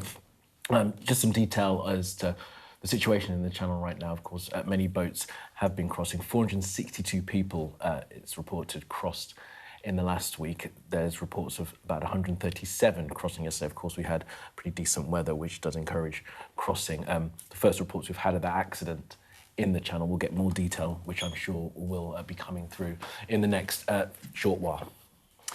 Now, in the meantime, the crew of the Artemis 2 spacecraft are making their way home with an expected splashdown in the Pacific Ocean overnight. Tomorrow night, Friday night, UK time, the astronauts will make a quick outfit change into lightweight gear ahead of their landing. But before they've even stepped back on Earth, scientists are preparing new spacesuits for future moon missions. Yeah, our science and technology editor Tom Clark in One Outfit has been taking a look. As a precaution ahead of their risky re-entry to Earth, the Artemis 2 astronauts must put on their lightweight crew survival spacesuits. But future Artemis missions require landing and living on the moon. and a very different dress code. Back on Earth is the suit that will go to the moon on Artemis 4 as soon as 2028. To get on the lunar surface, there's a lot of things you have to think about. One, you're in a vacuum, right? There is the thermal. It is super hot and super cold, depending on where you are on the lunar surface. We also have the dust, right? Dust is going to get into everything. That dust is super sharp, and it actually acts as micrometeoroids. How do you engineer around that? Axiom Space, a 10-minute drive from Mission Control in Houston, is the company NASA has chosen to do it. The last suits on the lunar surface were designed for moonwalking. The extravehicular mobility unit is for moon working. You have elbows and knees in the arms and legs that allow you to bend. In this suit, you can bend over and pick stuff up in the ground, like more mobility than you've ever seen on the lunar surface before. In the near vacuum of the moon's atmosphere, pressurized suits blow up like a balloon. The Apollo astronauts hopped around because they couldn't do much else. If you look at the arm, that bends without a bearing, but the shoulder has a bearing here that turns, and then you have one here. So that when you need to kind of reach something, you move this arm like you would naturally. At night, the moon can be minus 200 degrees in full sun, as hot as an oven. So you have to carry everything on it to keep you alive for those 8 hours and have a backup system, right? If your oxygen system, your breathing gas, that system broke down, you would want a secondary system so that you could get back. The ballistic cloth and insulating foils are laser cut. Sewing it together takes particular skill. One stitch could be the difference between someone's life, you know, living or not living. NASA will be putting the suits through their paces before certifying them for Artemis 4. The true test, though, will be on our desolate and dusty moon. Tom Clark, Sky News, Houston. They are on their way back, splashing down tomorrow. Oh my God, our special at 9:30. We have indeed. Now, here in the Bank of England warn that more supermarkets are planning to use digital labels, and they say that this could signal the arrival of dynamic pricing, possibly. Well, our correspondent Oliver Whitfield-Mitchich is here with us. What do we think about this? Are we getting dynamic pricing coming on supermarkets, and what even is it? So, potentially it's coming because the technology is being rolled out that could enable it, according to the Bank of England. So, when you go to the supermarket now, instead of seeing those paper price tags, you're more likely to see electronic price tags. And according to the Bank of England's data, last year around 1 in 5 or 20% of all companies had thought about rolling out some type of dynamic pricing because we've got more technology, we've got more digitalisation of products, you've got AI, so it makes it a lot easier to sort of tailor pricing depending on demand, the weather, etc., etc. But the big question remains whether this will actually be rolled out in supermarkets because, you know, there's some big ethical questions about if I go to the supermarket on a warm day and I wanted to buy water, say, and water most people need to have just to survive. Most of us. If that were to shoot up in price by like £1 because there was high demand and warmer weather, I imagine quite a lot of people would have a big problem with that. And also, as you were saying, you know, people budget, don't they? And they kind of feel that they can afford certain goods, and if that changes all the time, it's very hard for the people to budget, and it's very hard for the authorities to keep an eye on inflation as well. Yeah, so it's really difficult if you are trying to budget and you've got a set amount of money every month and you go to the supermarket and then actually the price of goods has shot up because of X, Y or Z. And as you say, it's hard for economists to check whether the consumer price index is actually shifting across the country as a whole, because if you've got different prices in Glasgow compared to Manchester compared to Derby, it makes it very, very difficult to get that sort of nationwide picture. So this has come from a Bank of England release. What are the supermarkets themselves saying? So the supermarkets we've approached, we haven't had a response back from them. There's no indication yet that this dynamic pricing based on demand and various factors has come into play in the UK market yet. There's a possibility it could do. But it's really, really interesting. And, of course, when you look about what happened with Oasis last year when they went on tour, there was some people that bought tickets. They paid far more, we're talking several £100s more for their tickets compared to the exact same ticket that other people got cheaper. And there was a huge outcry about it. And research has shown, you know, studies that have compared 17 different international countries, the UK has consistently found dynamic pricing to be unfair. Yeah, and I guess supermarkets do want to stay competitive, don't they, with each other? So who knows if that will have an impact as well. Anyway, Ollie, interesting stuff. Thank you. Now, we're going to show you some pictures now from Rio, because firefighters have been battling a huge fire at Rio de Janeiro's Olympic Park velodrome. Take a look at these pictures. This was, of course, built for the 2016 Olympics that were held in Rio. We do understand, even though those are really dramatic pictures, fire officials say that the fire has been brought under control. They say there was no risk of it spreading to other parts of the complex and no injuries were reported. So that's the good news. But it took around 80 firefighters and 20 fire trucks to tackle this blaze, though obviously great that no one's actually hurt. Yeah, absolutely. And no idea at this stage as to the cause of the fire, but I guess for people in Brazil, there'll be greater concern that many of those venues that were built for that Olympics were seen as white elephants, never to be used again, and now one of them that may have been in use has now gone up in flames. Well, it was being used as a museum as well. There was an Olympic museum inside, and they're apparently working to try to protect the artefacts from that museum. Right. Well, we'll keep a close eye on the situation, and if we get any more detail as to the cause of this, look at these really dramatic pictures of the roof of it going up in flames. So we'll bring them to you here on the Sky News Mornings. Just to let you know that coming up, we're going to be hearing from the Liberal Democrats, so don't go away.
I urge you not to look away. If Hamas hands the hostages over, they will end this conflict. The world has been watching. Good to see you again. How are you? Did she say how he was? The conditions are awful. The jets were ordered to come back. Historic day here today. How will you respond if India does launch airstrikes? They'll be all out to war. I'm just going to put some body armor on. I'm Yalda Hakim. The best thing about being a Sky News journalist... My darling. Beth Rigby, Sky News. ...is being a Sky News journalist. You said to people, I'm not coming back for more, but you have come back for more. Well, let's kick off and make a statement. What can our Prime Minister say to you to not impose tariffs? He's coming out! What more do you need? Well, thanks for staying with us here on Mornings. Just want to show you the latest from the Lebanese capital, Beirut, where you can see the recovery effort is underway following yesterday's huge air raid by the Israeli Air Force, the biggest air raid of the war so far. Some 250 people reported to have been killed, hundreds injured, as Israel said it was continuing to target Hezbollah targets as part of their war on Hezbollah.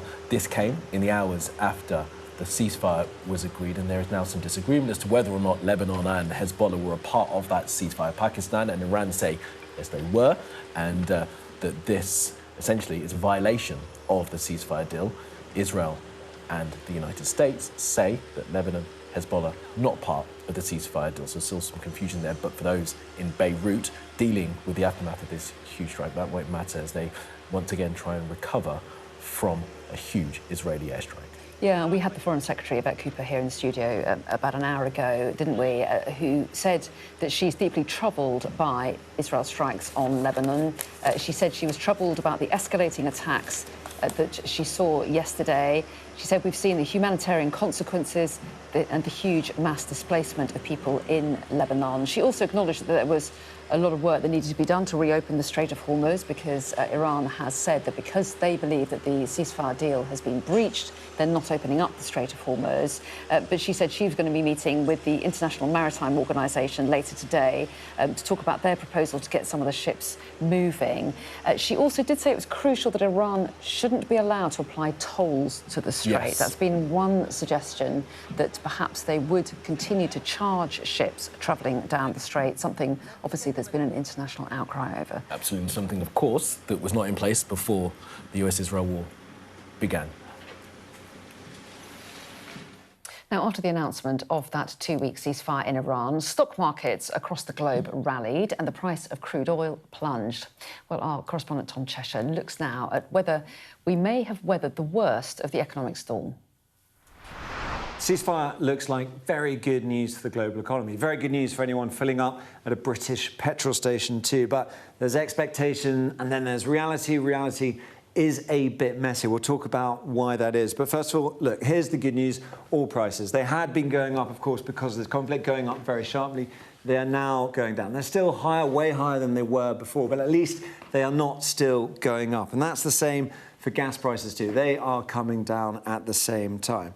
Now, that is because a lot of this relies on passage through the Strait of Hormuz. And here we're going to start talking about the reality. This shows traffic through the Strait of Hormuz. Again, you can see exactly when the war started. That traffic really plunges. That's why it was such a threat to the global economy, to people filling up petrol here and all around the world. So what has been happening since the Strait was declared open? Well, we've been tracking this using marine traffic. And since the ceasefire was announced, in the hours up to that point, we've only seen 2 vessels go through. And look where they've gone through. These are bulk carriers. They've gone through Iranian waters. Actually, one started in Iranian waters before they make their way out. So this isn't perhaps what we might be expecting in terms of global shipping getting moving again. And bear in mind that route. It's really important, close to Iran. So this is the Strait of Hormuz, sort of map form. This is how it usually works. That red line, ships go through there unimpeded. They just go about their normal business, and that means you can get a lot of volume, a lot of stuff in and out. This green dotted line is the Iran-controlled route. We've seen ships taking that throughout this conflict. The fact that even with the Strait open, ships are still taking this route suggests Iran is maintaining control. So what is happening here? If the Strait's open, why aren't ships going through it? Well, there's a lot of uncertainty. A lot of that is down to maybe different statements, different conceptions of what opening the Straits means. We've got Donald Trump on the left, his statement, and Iran's foreign ministry on the right. We don't have to read through all of that, but let's see what they said about the Strait. So Donald Trump talks about the complete, immediate, and safe opening of the Strait, whereas Iran's foreign minister, he was a little more nuanced, a little more maybe in the reality of this. He said for a period of 2 weeks, safe passage through the Strait of Hormuz will be possible via coordination with Iran's armed forces and with due consideration of technical limitations. 2 really important points. Armed forces, that suggests Iran is in control, at least according to its foreign ministry, and with due consideration of technical limitation. That is putting the brake on it. We're not just going to see traffic moving, even if companies wanted to move. That is suggestion there'll be technical limitations, that it will be slightly throttled. We won't be going back to pre-conflict levels of traffic, and that's before we even consider reports that Iran is going to charge ships to move through this. So the upshot of all that is fuel prices here may remain high for some time. So you've got diesel prices here in black, you've got petrol and green diesel a lot higher. It's increased because we have to import a lot more of it, but both have had that rapid rise. They may stay high for a bit longer. And then the cost of shipping, that also surged with war. It has come down a bit too. Again, there's a bit of expectation there because you're building weeks, months in advance. But this is all contingent on the strait being open as built. At the moment, it doesn't seem like that is the case. And it's the nature of a ceasefire. This isn't the end of a war. This is a ceasefire. There is a lot of uncertainty still to come.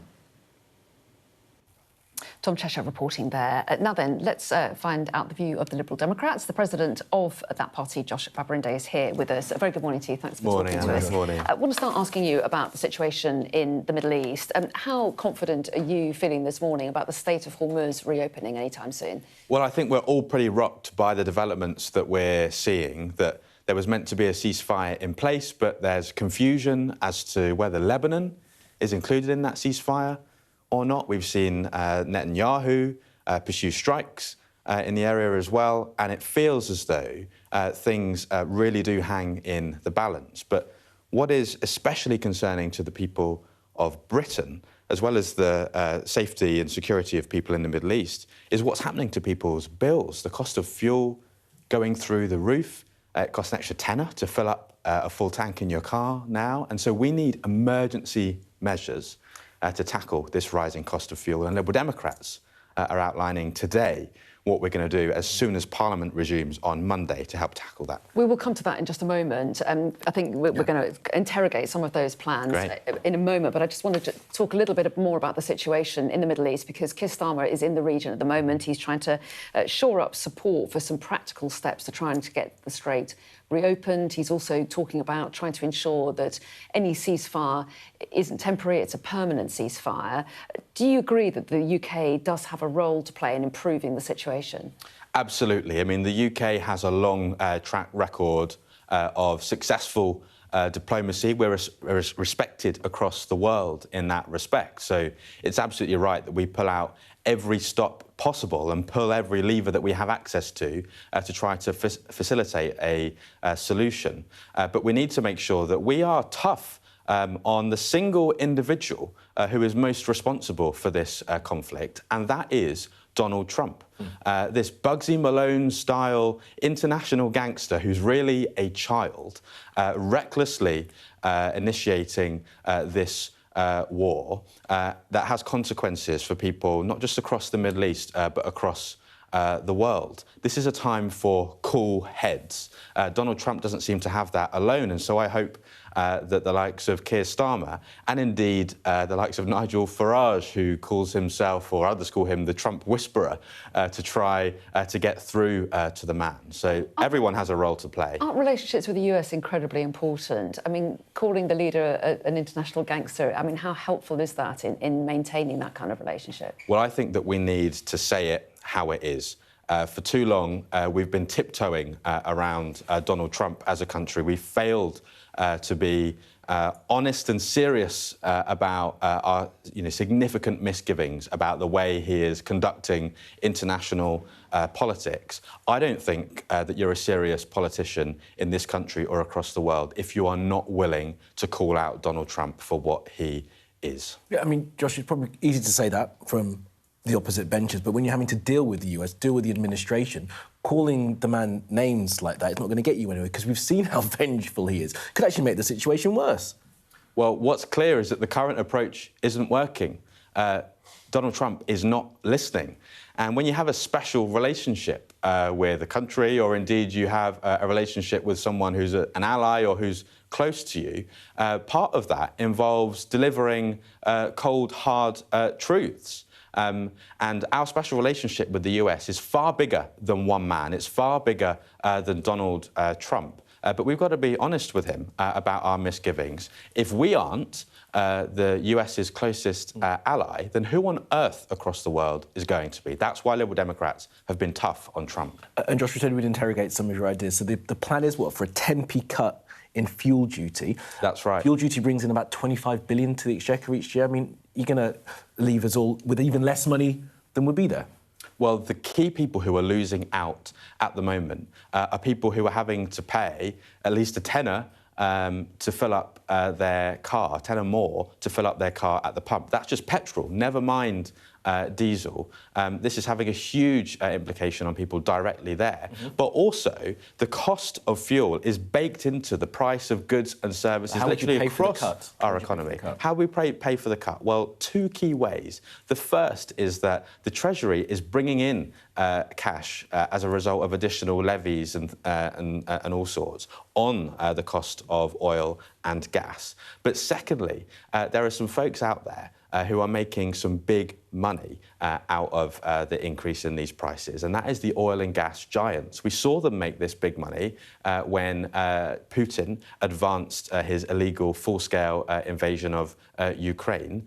Liberal Democrats' suggestion then was to expand the windfall tax on the profits of those oil and gas giants to bring bills down for people. The government took that idea up at the time. We need to see a similar thing here to make sure that we can make sure that we're supporting those who are most affected by these awful increases in prices that are going to really make people struggle with the cost of living. And the problem is, I haven't seen big plans from other parties that are credible to help address this. We've heard some plans, let's try and do something in September, try to stop the fuel duty increase in September. Yes, that's all well and good, but the problem is now. No one's doing anything, and so what we are going to do is on Monday in Parliament, if Rachel Reeves doesn't come forward with a plan, we will push every button, pull every lever, pull out every stop that we have access to get a vote on that in Parliament.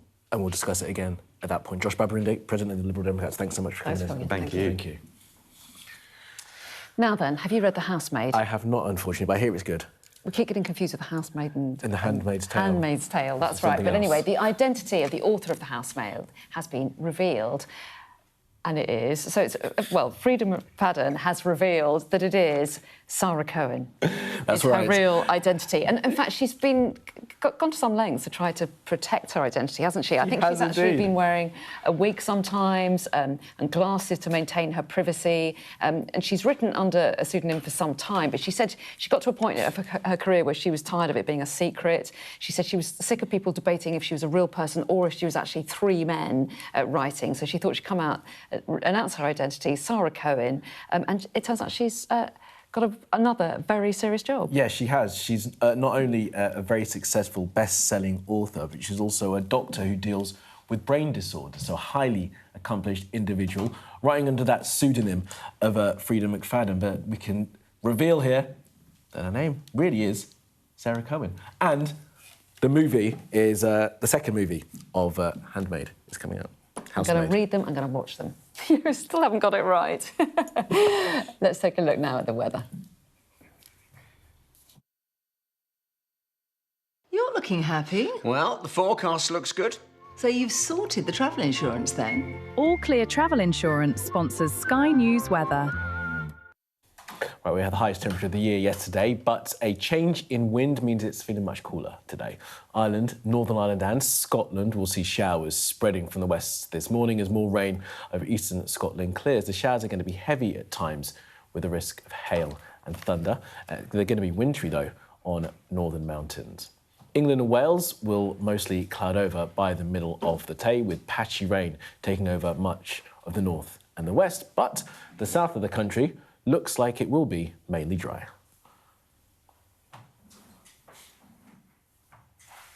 All Clear Travel Insurance proudly sponsors Sky News Weather.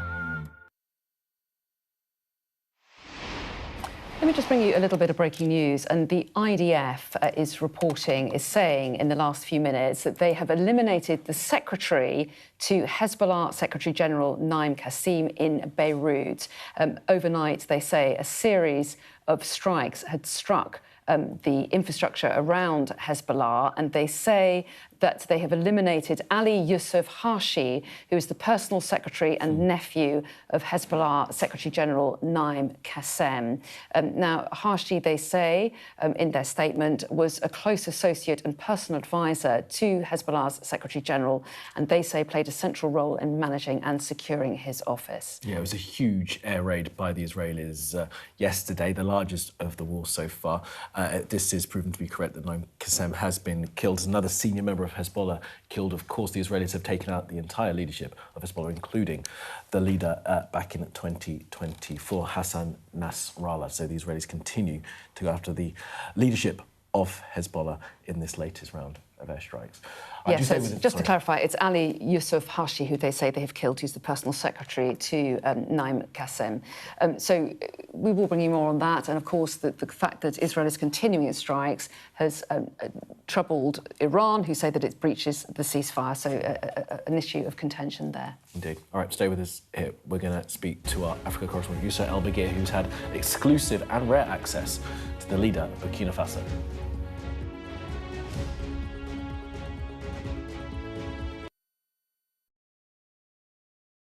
I'm Adam Parsons, Sky's Middle East correspondent. We've just entered Gaza. The vista out there is complete destruction. I'll always remember going into Gaza City during the war. All around us was destruction and the sounds of battle. What you see a lot of here are military machines, soldiers, devastation and destruction. What you see very little of are the locals, the Gazans, the people who used to live here, the ghosts of this town. I witnessed the scars of the October the 7th attacks, burnt out homes, bullet holes in walls and bloodstains on the floor. People were murdered. You have the black flag, you have the yellow flag, people were kidnapped. Inside this convoy, prisoners released by Israel in exchange for their hostages. The Israelis insist that many of these prisoners are terrorists, but here the Palestinians consider them a blend of freedom fighters and political prisoners. There were tears and there was defiance. This land has been farmed for hundreds of years, but now it's a scene of conflict. Israeli settlers have come to this area to seize land. They've taken the land that I inherited from my father, and my father inherited from his father. What would happen if you entered it? Oh, we'll be shot. This is a place where the past is cherished, but the future is feared. These are the settlers in waiting, keen to start a new life, to annex Gaza for Israel. The least we can do is just kick them out of our land. Gaza, which is just 2 miles in that direction, is under attack again. Sky News, get the full story first. Thing about being a Sky News presenter. Perfect. Let's bring you some breaking news. Being a Sky News presenter. I began by asking, thank you so much, trusting us to tell her story. The battle for number 10. Sky News has been given exclusive access. Let me give you a sneak peek. It was the day those present would never forget. Why did you decide to open up and tell your story? We're trying to see as much as we can. We're in an area that's just been reclaimed. Mr. Zuma, Sky News. People are directly protesting. The whole neighborhood is rallied around her. It's been impenetrable to journalists over the last 2 years of war in Sudan. I've been waiting for this for 2 years. It doesn't feel like a big homecoming. It was never going to be pretty. War isn't pretty. Now, in recent years, Burkina Faso has become one of the deadliest countries in the world, and now its citizens are placing their hopes in their president. Yeah, Sky News has been granted rare access to visit the country and interview its military leader. The landlocked West African nation sits next to Mali, Ghana and Niger. It's led by 38-year-old Captain Ibrahim Traoré, who seized power in a military coup in 2022.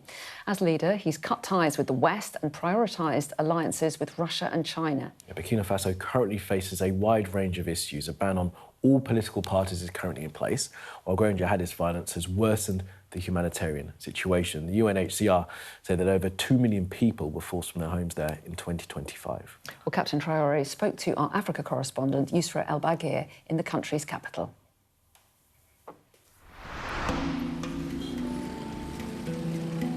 This is a rare glimpse into an African capital city that few outsiders now get to see.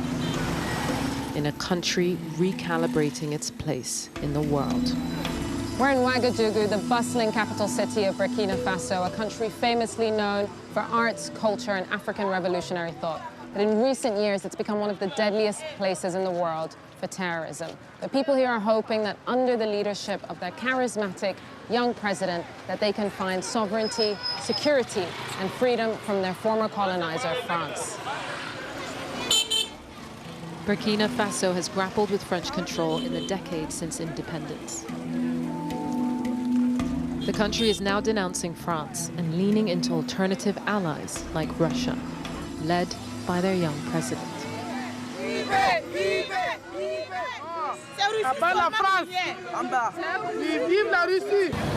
I have the chance to meet the man himself and interview him under extremely controlled conditions.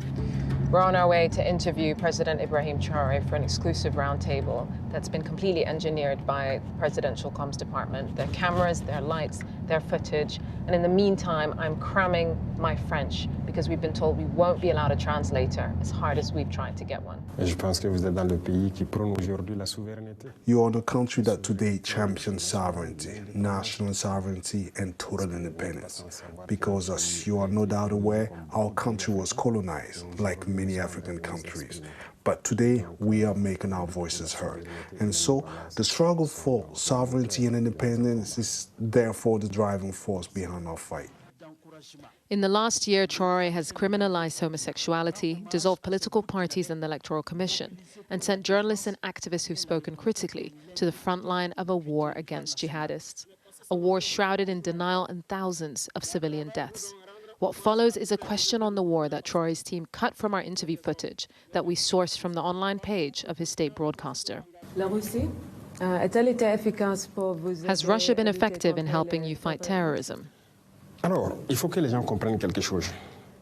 true that the Russian President Vladimir Putin wished to provide us with all the resources we needed to fight against terrorism, even with soldiers. But I used to say that we are Burkina Faso. No one will come and fight on our behalf, and that is non-negotiable principle. So Russia has opened doors for us in terms of equipment. They are ready to sell us whatever weapon we want to buy. This is of a great help. Let me tell you that many European countries refuse to sell us weapons, but not Russia. So that's just a snippet of Yusra's report, which is extraordinary. You can watch it in full if you scan the QR code that you can see on screen right now. Very pleased to say, as you can see, Yusra has joined us. Yusra, morning to you. Incredible reporting. And there are so many elements of this that are just sort of mind-blowing. Talk us through how you managed to get the interview and what the interview was like. I mean, we've been trying for 2 years. We'd reported on the coup as a part of the series of coups across the Sahel in 2021 to 2023. And we'd started trying to see how we could get access to him. We put in a formal request in May of last year, and we got a response at the end of February that they asked if we'd be OK with other media being there. And then as we tried to start to iron out the details, it was clear that it would be in French, which I've done loads of interviews in other languages, but I've always had a translator. I've had live translation with head of states before. And we thought we could negotiate, and we've always been able to, but right up until less than 24 hours before, we thought that I would have a translator present, that we'd have some way to understand the president, us and Italian state TV who were present. And it was very clear that not only would we not have a translator, but if we uttered a single word of English, the whole broadcast would be shut down. And I was actually tested on my French with the Italian correspondent Valerio Cataldi. And only when they decided that it was adequate enough did the interview go ahead. Wow. How difficult was that for you? How is your French? I mean, my French is absolutely beyond poor. I mean, it's barely like I can order a croissant. That's pretty much it. But I think what was so interesting is that even the French speakers at the round table were only allowed one follow-up. It wasn't really a conversation. Right. It was him giving us a lecture and us prompting him. He was very amicable, he's very congenial. But the people around him, which is often the case, were extremely controlling. They took away our pens, they took all our electronics, they asked me to remove my jewelry, they asked the Italian correspondent Valerio if his glasses were for seeing. And he told them that he wouldn't be able to walk into the room without them. And then they ushered him in. I mean, we had an armed guard. We had military in the viewing room with us as we watched the live feed of the first round. everything about it was, if you step out of line, you will suffer consequences. For an interview with a political leader, let's just, well, a political leader, but a person who took power in a coup. Just tell us who this man is, Captain Traoré, and how not only in Burkina Faso he's been able to sort of seize power and control power, but also sort of seize the minds of many people around the world who do see him as a revolutionary leader. I mean, he has a cult-like following. I've never seen anything like it. I mean, you see videos of him online, and he's presented in a very specific way, but a lot of the videos are very contrived. I mean, he's kind of spouting revolutionary rhetoric, but it's a lot of kind of AI and graphics, and you're not actually seeing the country. You're not seeing what's happening in Burkina Faso. And Burkina Faso, I knew of it because of its arts and culture and because of the revolutionary leader, Thomas Sankara. I mean, we all grew up hearing about Sankara as this anti-imperialist leader who managed to bring his country out of this oblivion of a former French colony and into popular consciousness as a leading African nation. So I went into it. You know, I tried to not have any assumptions, but I always kind of wondered, does the emperor have no clothes? And as I sat with him, I kind of looked for that Sankara spark, for that energy.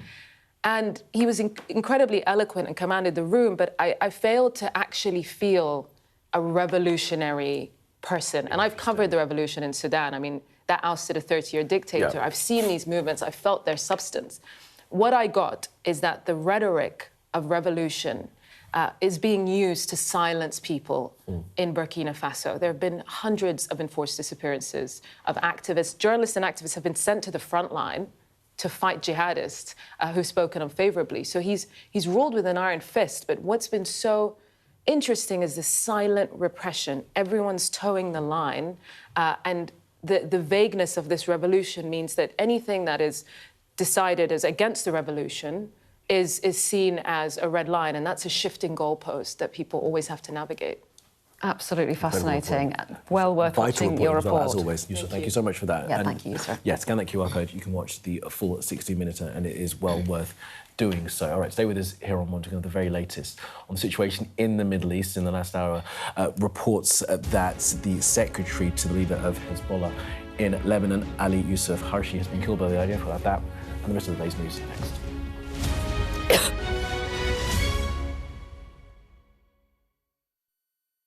What's the best thing about being a Sky News presenter?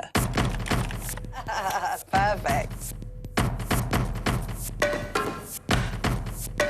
Let's bring you some breaking news. Being a Sky News presenter. I began by asking, thank you so much, trusting us to tell her story. The battle for number 10. Sky News has been given exclusive access. Let me give you a sneak peek. It was the day those present would never forget. Why did you decide to open up and tell your story?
Hello and a very good morning. It's 9 o'clock. This is Mornings with Jones and Melbourne. I'm Anna. And I'm Kamali. Thanks for starting your day with us. Here's how we're looking. 2-week ceasefire with Iran is under threat after Israel launches the largest wave of attacks on Lebanon since the start of the war, with over 250 people killed. The US joins Israel in insisting Lebanon's not part of the deal, but Iran says Israel is violating the terms of the truce. President Trump says all US troops will remain in place in the Middle East until what he calls the real agreement is complied with. So Keir Starmer is in the UAE in Abu Dhabi for further talks, as his foreign secretary tells us she is deeply troubled by what Israel's done in Lebanon. Also today, the Artemis astronauts head back to Earth. We'll bring you a special programme later on this hour.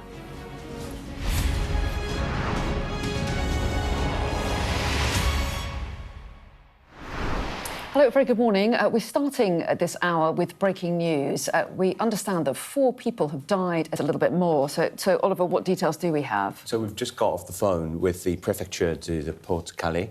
They tell us that 4 people have died this morning. It happened about 7 o'clock in the morning, local French time, so 8 o'clock in the morning, UK time, when a small vessel has capsized. They've got no numbers at the minute in terms of those who have been injured, but we understand that the prefect from the Pas de Calais is heading down to the scene. He's going to be meeting with the fire service, the Coast Guard, the police, who are all on scene as they try to get a grip of this situation.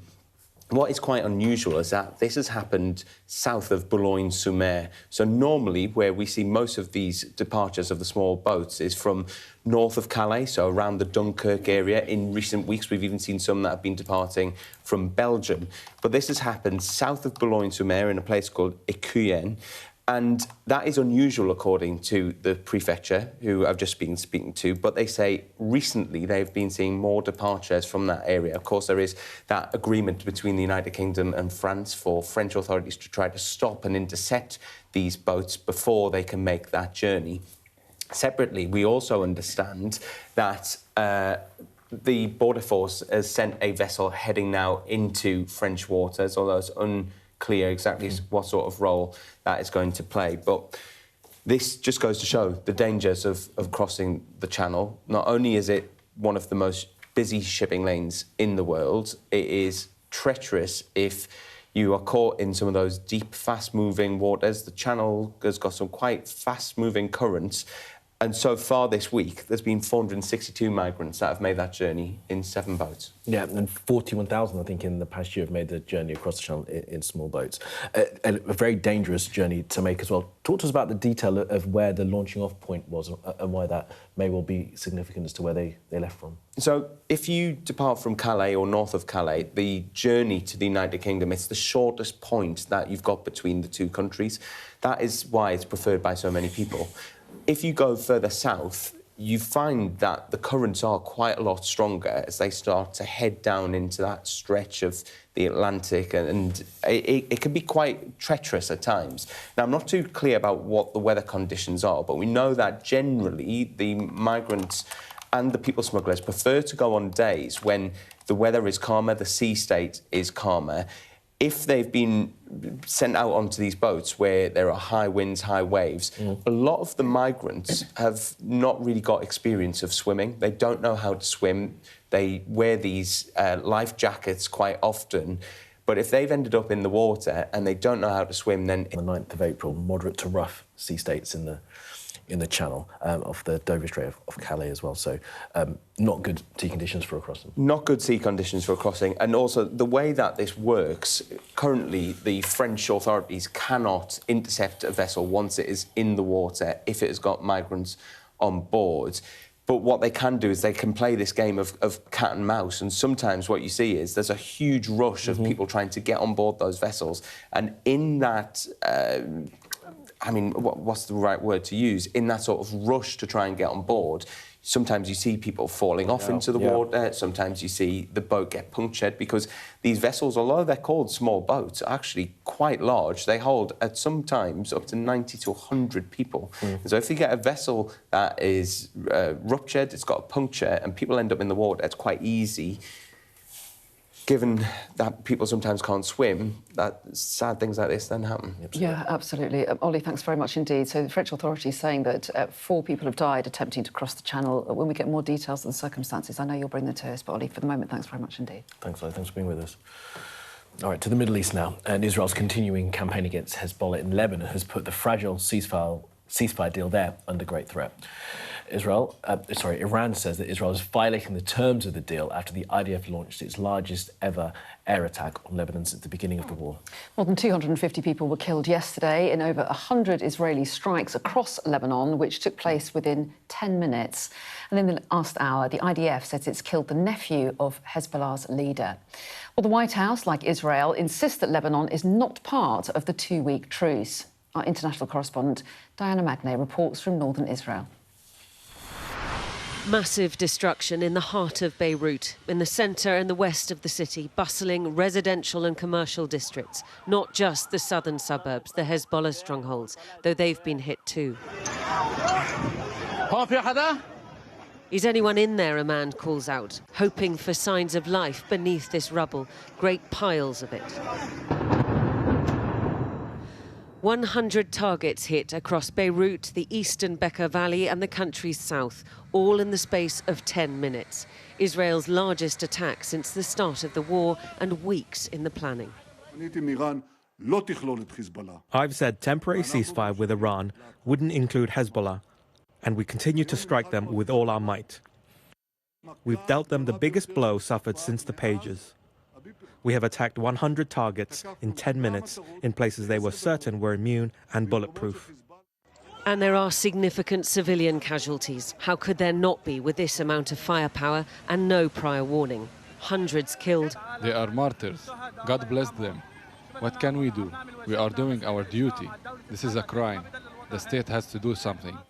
This is a separate skirmish, Donald Trump has said, of Israel's fight with Hezbollah, not part of the deal he'd struck. But Iran wanted the guns to stop with this war too, and will be weighing its response.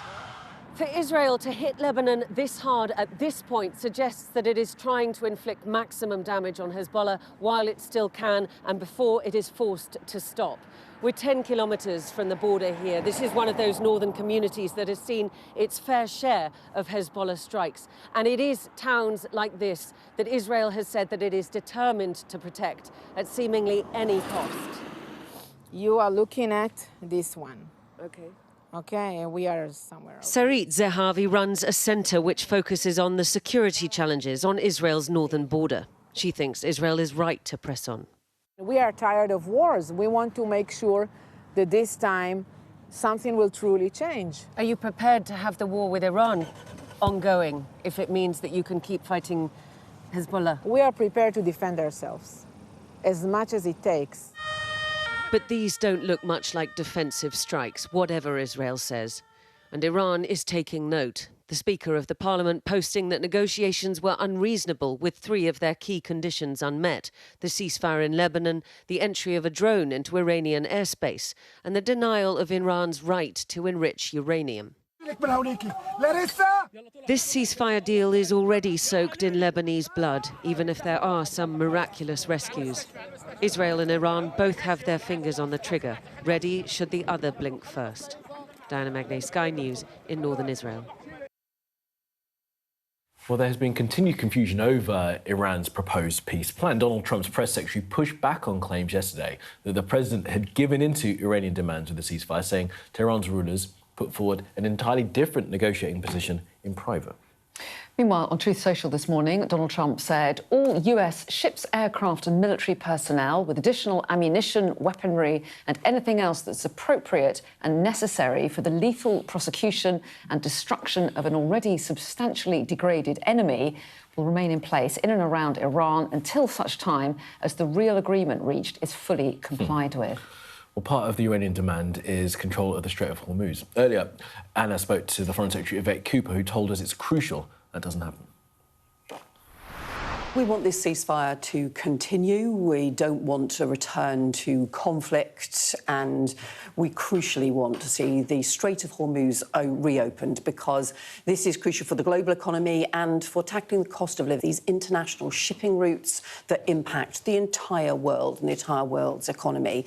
We do want to see the ceasefire extended to Lebanon. I'm deeply troubled about the escalating attacks that we saw from Israel in Lebanon yesterday. We've seen the humanitarian consequences, the huge mass displacement of people in Lebanon. So we do strongly want to see the ceasefire extended to Lebanon, but we also need to maintain that ceasefire that is applying currently across Iran and, crucially, get the strait reopened as well. It's also crucial that Iran is not allowed to introduce tolls on the Strait of Hormuz. This is an international transit route through the high seas, so it cannot be allowed to apply tolls and restrictions on that route as it reopens. Well, meanwhile, the president has once again criticised NATO for not helping the US in its war against Iran. Speaking to CNN after a meeting with President Trump, NATO chief Mark Rutte had this to say. He is clearly disappointed, with many NATO allies, and I can see his point. But at the same time, I was also able to point to the fact that the large majority of European nations has been helpful with basing, with logistics, with overflights, with making sure that they lived up to the commitments. And there is also widespread support for the fact that degrading the nuclear and the ballistic missile capacity from Iran was really crucial. And that only the US was able at this point to do that. Let's cross now to Dubai. Our correspondent Sally Lockwood is there for us. So, Sally, talk us through what the reaction has been to Iran saying that Israel has breached the terms of the ceasefire plan that it's struck with the US and it won't open the Strait of Hormuz. Yeah, it's become clear this ceasefire, which is just a day old, is extremely fragile. And that sense of relief that people felt here when both sides stepped back from the brink and this 2-week ceasefire was called turned to disappointment, if not dread, yesterday when the blasts of air defence were heard.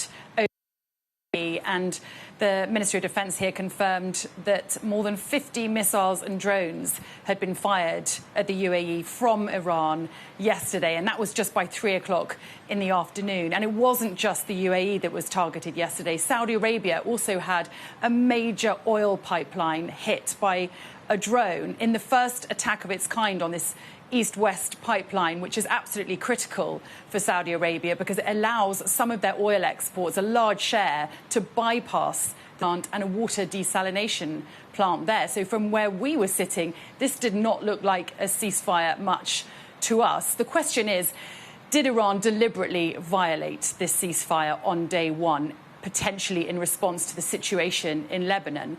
Or is this a case and a consequence of the destructured setup within Iran, where essentially the military operates on regional levels, and perhaps it was a lack of communication filtering through, or perhaps there wasn't a sense of cohesion when it came to the ceasefire being agreed by all parties within the IRGC. We just don't know. We're going to have to see how the next few days goes. But the Strait of Hormuz is a major issue as well. That was supposed to be reopened under the conditions of this ceasefire, and we now know that just 5 vessels passed yesterday. All came from Iranian ports, and none of them were carrying oil or gas. So this is not what was agreed. Iran certainly has the upper hand here when it comes to the Strait of Hormuz, and negotiators are going into potential talks in Islamabad later this week with huge challenges on their hands. All right, Sally, for now in the UAE, thank you so much for that. Well, let's bring in now Dame Priti Patel, the Shadow Foreign Secretary, for her sense of where we are right now. Dame Priti, thank you so much for being with us and good morning to you. Let's just pick up on that final point that Sally was making there, Iran in control of the Strait of Hormuz. Who has come out the victors within this ceasefire? It's wrong for Iran to be in control of the Strait of Hormuz because prior to this war, this was an international waterway that was governed by the United Nations conventions. So no one can claim any territory here whatsoever. And let's not forget, this will have enormous consequences because oil and gas, all sorts of supplies and shipments come through the Straits of Hormuz. This is effectively Iran trying to exert leverage in a way in which, quite frankly, would continue to fuel its regime and fuel the terrorism sponsored by the IRGC, which is exactly the root cause of this conflict. And that's what we all want to see an end to. Well, Dame Pretty, as you rightly point out, it wasn't controlled by anyone. It was an international waterway until Donald Trump and Benjamin Netanyahu started the war. Well, the reality is right now, of course, we know why this war started, and we have to look back to the roots of what goes on in Iran. This dates back even to last summer with the nuclear capabilities that the United States administration sought to strike out from Iran. And Iran is a threat to all countries. It destabilizes the Middle East. We've seen that self-evidently over the course of this war. But also Iran's a threat to our own country. It threats to our allies. It sponsors proxy terrorist organizations, Hezbollah, as we are seeing in Lebanon, Hamas, as we saw in Gaza, and the Houthis, as we see in Yemen. And these are terrorist organizations funded by the Iranian terrorist regime that basically has been destabilizing parts of the world for far too long. That is why we have this conflict. The reality is right now, there is a notional ceasefire. We don't know the ins and outs of this whatsoever right now. But the reality is that we want to see a sustainable end to this conflict and this whole situation. But that does mean Iran has to be stripped of its capability, as the Secretary General of NATO has said, stripped of the capability of building nuclear weapons and also its ballistic missile capability and all the weaponry that basically threatens to destabilize the world. Yeah, well, it's not actually clear, is it, Dame Pritchard, whether or not the ballistic missile is part of this latest agreement, because we haven't got the full detail of that. And of course, Donald Trump has said that some of the detail we had was not real. So we're not clear on that. On the other part of what's happening, you've seen the situation in Lebanon, some 250 people killed by the largest Israeli air raid of the war, hundreds injured as well. Could that actually end up completely tearing up this agreement that we've got signed now for this day and a bit? But we don't know, and I don't want to be speculating about this. What we see every day is terrible casualties and terrible loss of life, and this is obviously causing a great deal of pain and terrible tensions in the region. We have to remember, though, Hezbollah, Iranian-backed Hezbollah, are attacking Israel. Israel has a right to self-defense. That is a fact. But there's been a lot of discussion about Hezbollah moving behind the Litani River and Israel having the ability to deal with some of the immediate Hezbollah threats for too long. Now, whether or not this is a feature of the ceasefire will be subject of the discussions that will no doubt take place, as Sally Lockwood has said, in Islamabad this weekend with the Vice President of the United States. But the reality is it feels like we are some way off from having any agreement that is sustainable and lasting in light of the fact that Iran is still sponsoring these terrorist proxies to inflict a lot of damage. The Saudi pipeline was attacked yesterday. We've heard of the 50 missiles and drones in the UAE. These are neighbouring countries where Britain has equities. We have British nationals living there. We have our bases and military personnel in the region. There is a lot at stake right now, and obviously there is a lot of work that is required beyond just discussions around the Straits of Hormuz to bring a sustainable peace and to effectively deal with Iran's military and nuclear threat to the world and to the region. Well, that's, I guess, why the Prime Minister is in the region, to try and make sure that the British government is showing its support. What should the British government be doing at this stage? Well, I think, first of all, Starmer has dithered for far too long with regards to the region. And we've heard our Gulf allies, we heard this literally at the outbreak of this conflict, say that Britain was absent when it came to protecting our bases and our personnel and our military people that are out there as well. We've got 250,000 British nationals in the region.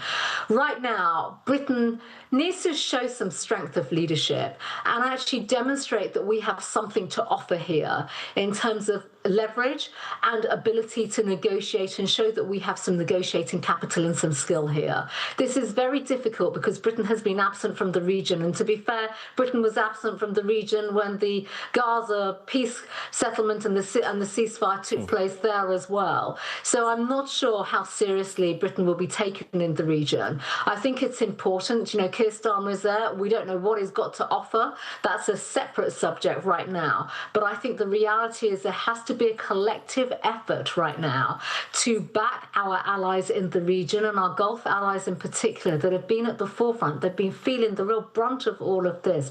They have had casualties themselves. They're having to use their defence systems and equipment. We should be putting support there, quite frankly. Put the minesweepers in to demonstrate that we've got some muscle and we've got some serious commitment to really back our allies and to make a ceasefire come to fruition. OK, Dame Priti Patel, Shadow Foreign Secretary, appreciate you speaking to you as always. Thank you very much for being with us. Thank you.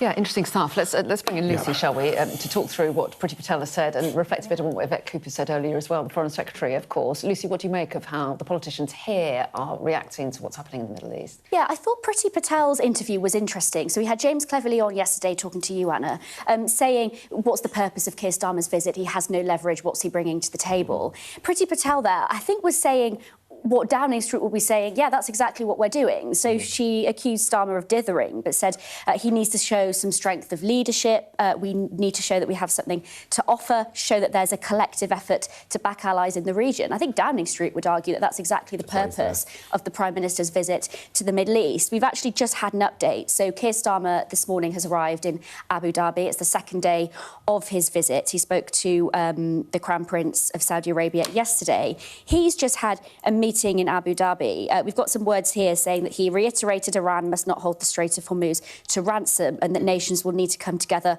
on a solution. Well, that's exactly what the Conservatives are saying that he should be doing this morning. So we've seen a lot of critical rhetoric from the Conservatives. I think maybe Downing Street will be shouting at the television after that interview saying that's exactly what we're doing. Yeah.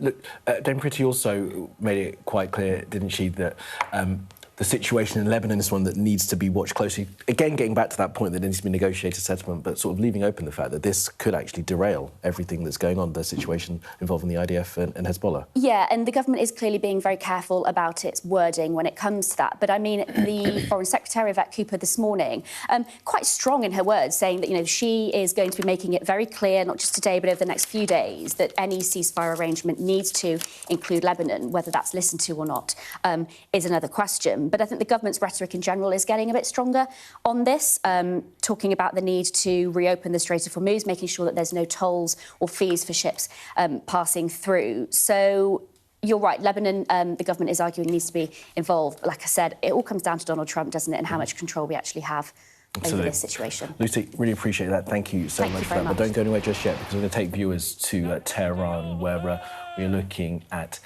thousands, tens of thousands potentially, on the streets of the Iranian capital, marking 40 days since the death of the former supreme leader, Ali Khamenei, of course, killed in the first days of this war in an airstrike on his compound, which also killed a number of his children, grievously wounded one of his children, killed his wife as well as other members of his family. And Iranians, in the hours after the ceasefire, have come out to mark that moment.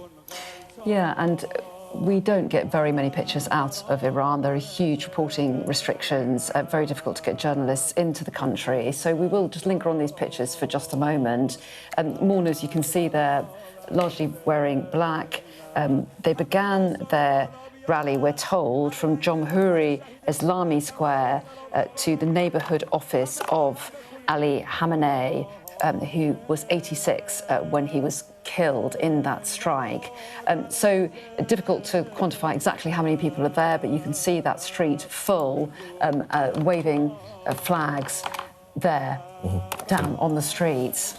And of course, the timing of this comes as Iran has accused Israel of breaching the terms of the ceasefire that it announced yesterday alongside the US. It was a 2-week ceasefire. during which the Strait of Hormuz was to reopen. Iran, though, has said that they're not going to reopen the strait because they say that Israel's continued bombing of Lebanon breaches the terms of that deal. Now, Israel is saying it doesn't breach the terms of the ceasefire, and the US have backed Israel in that stance. But at the moment, there seems to be a little bit of a standoff, and at the moment, the strait is not reopening. So no doubt all sorts of conversations going on behind the scenes. Absolutely. Look, we'll have the very latest from Tehran should we get more pictures there. And, of course, keep an eye very close on the situation in the Middle East, not least situation in Lebanon. As you can see on the side of your screen there, the cleanup effort continuing there, the rescue and recovery effort following that Israeli air raid yesterday that killed 250 people. Now, to other things. And in recent years, Burkina Faso has become one of the deadliest countries in the world, and now its citizens are placing their hopes in their president. Yes, Sky News has been granted rare access to visit the country and interview its military leader. The West African nation is landlocked. It sits in between Mali, Ghana and Niger. Well, it's led by 38-year-old Captain Ibrahim Traoré, who seized power in a military coup in 2022. As leader, he's cut ties with the West and prioritised alliances with Russia and China. Yeah, Burkina Faso currently faces a range of issues. A ban on all political parties is in place, while growing jihadist violence has worsened the humanitarian situation. The UNHCR say that over 2 million people have been forced from their homes in 2025. Well, Captain Traoré spoke to our Africa correspondent, Yusra El-Bagir, in the country's capital.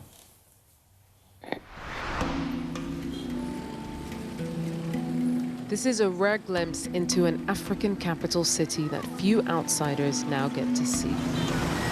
In a country recalibrating its place in the world. We're in Ouagadougou, the bustling capital city of Burkina Faso, a country famously known for arts, culture, and African revolutionary thought. But in recent years, it's become one of the deadliest places in the world for terrorism. But people here are hoping that under the leadership of their charismatic young president, that they can find sovereignty, security, and freedom from their former colonizer, France. Burkina Faso has grappled with French control in the decades since independence.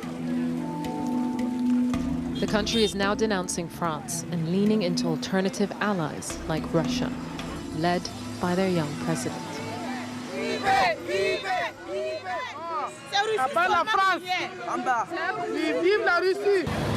I have the chance to meet the man himself and interview him under extremely controlled conditions.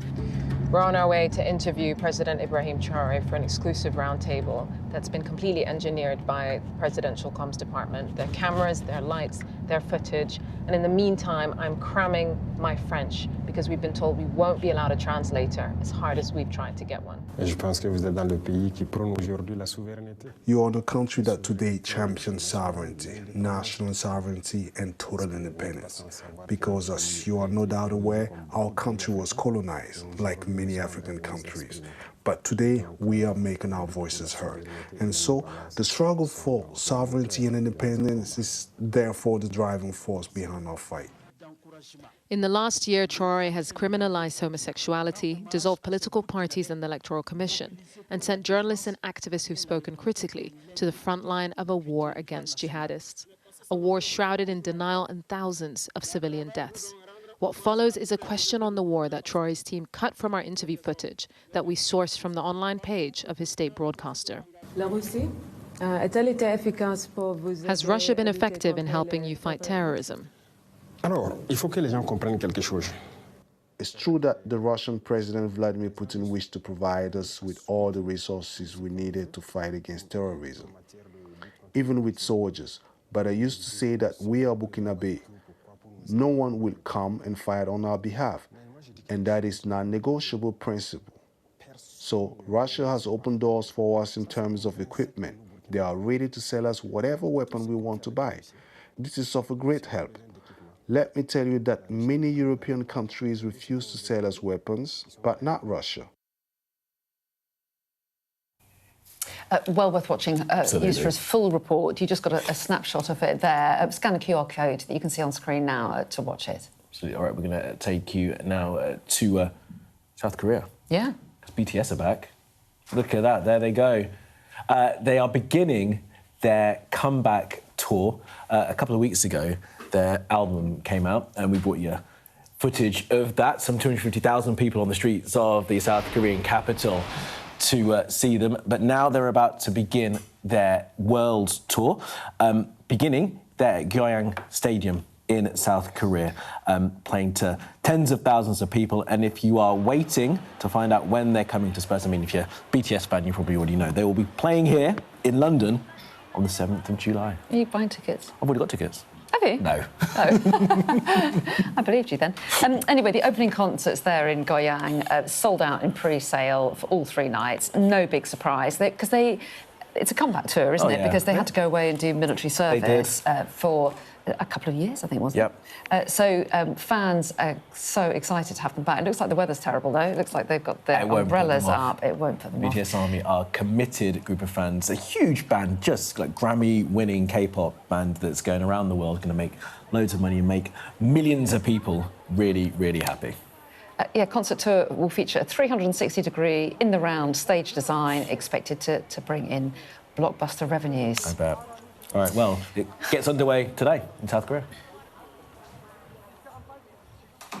All right. Stay with us. I think you should. should. You can probably guess what's coming up, can you? It's Going a bit into space. Artemis 2 special coming up for you after the break.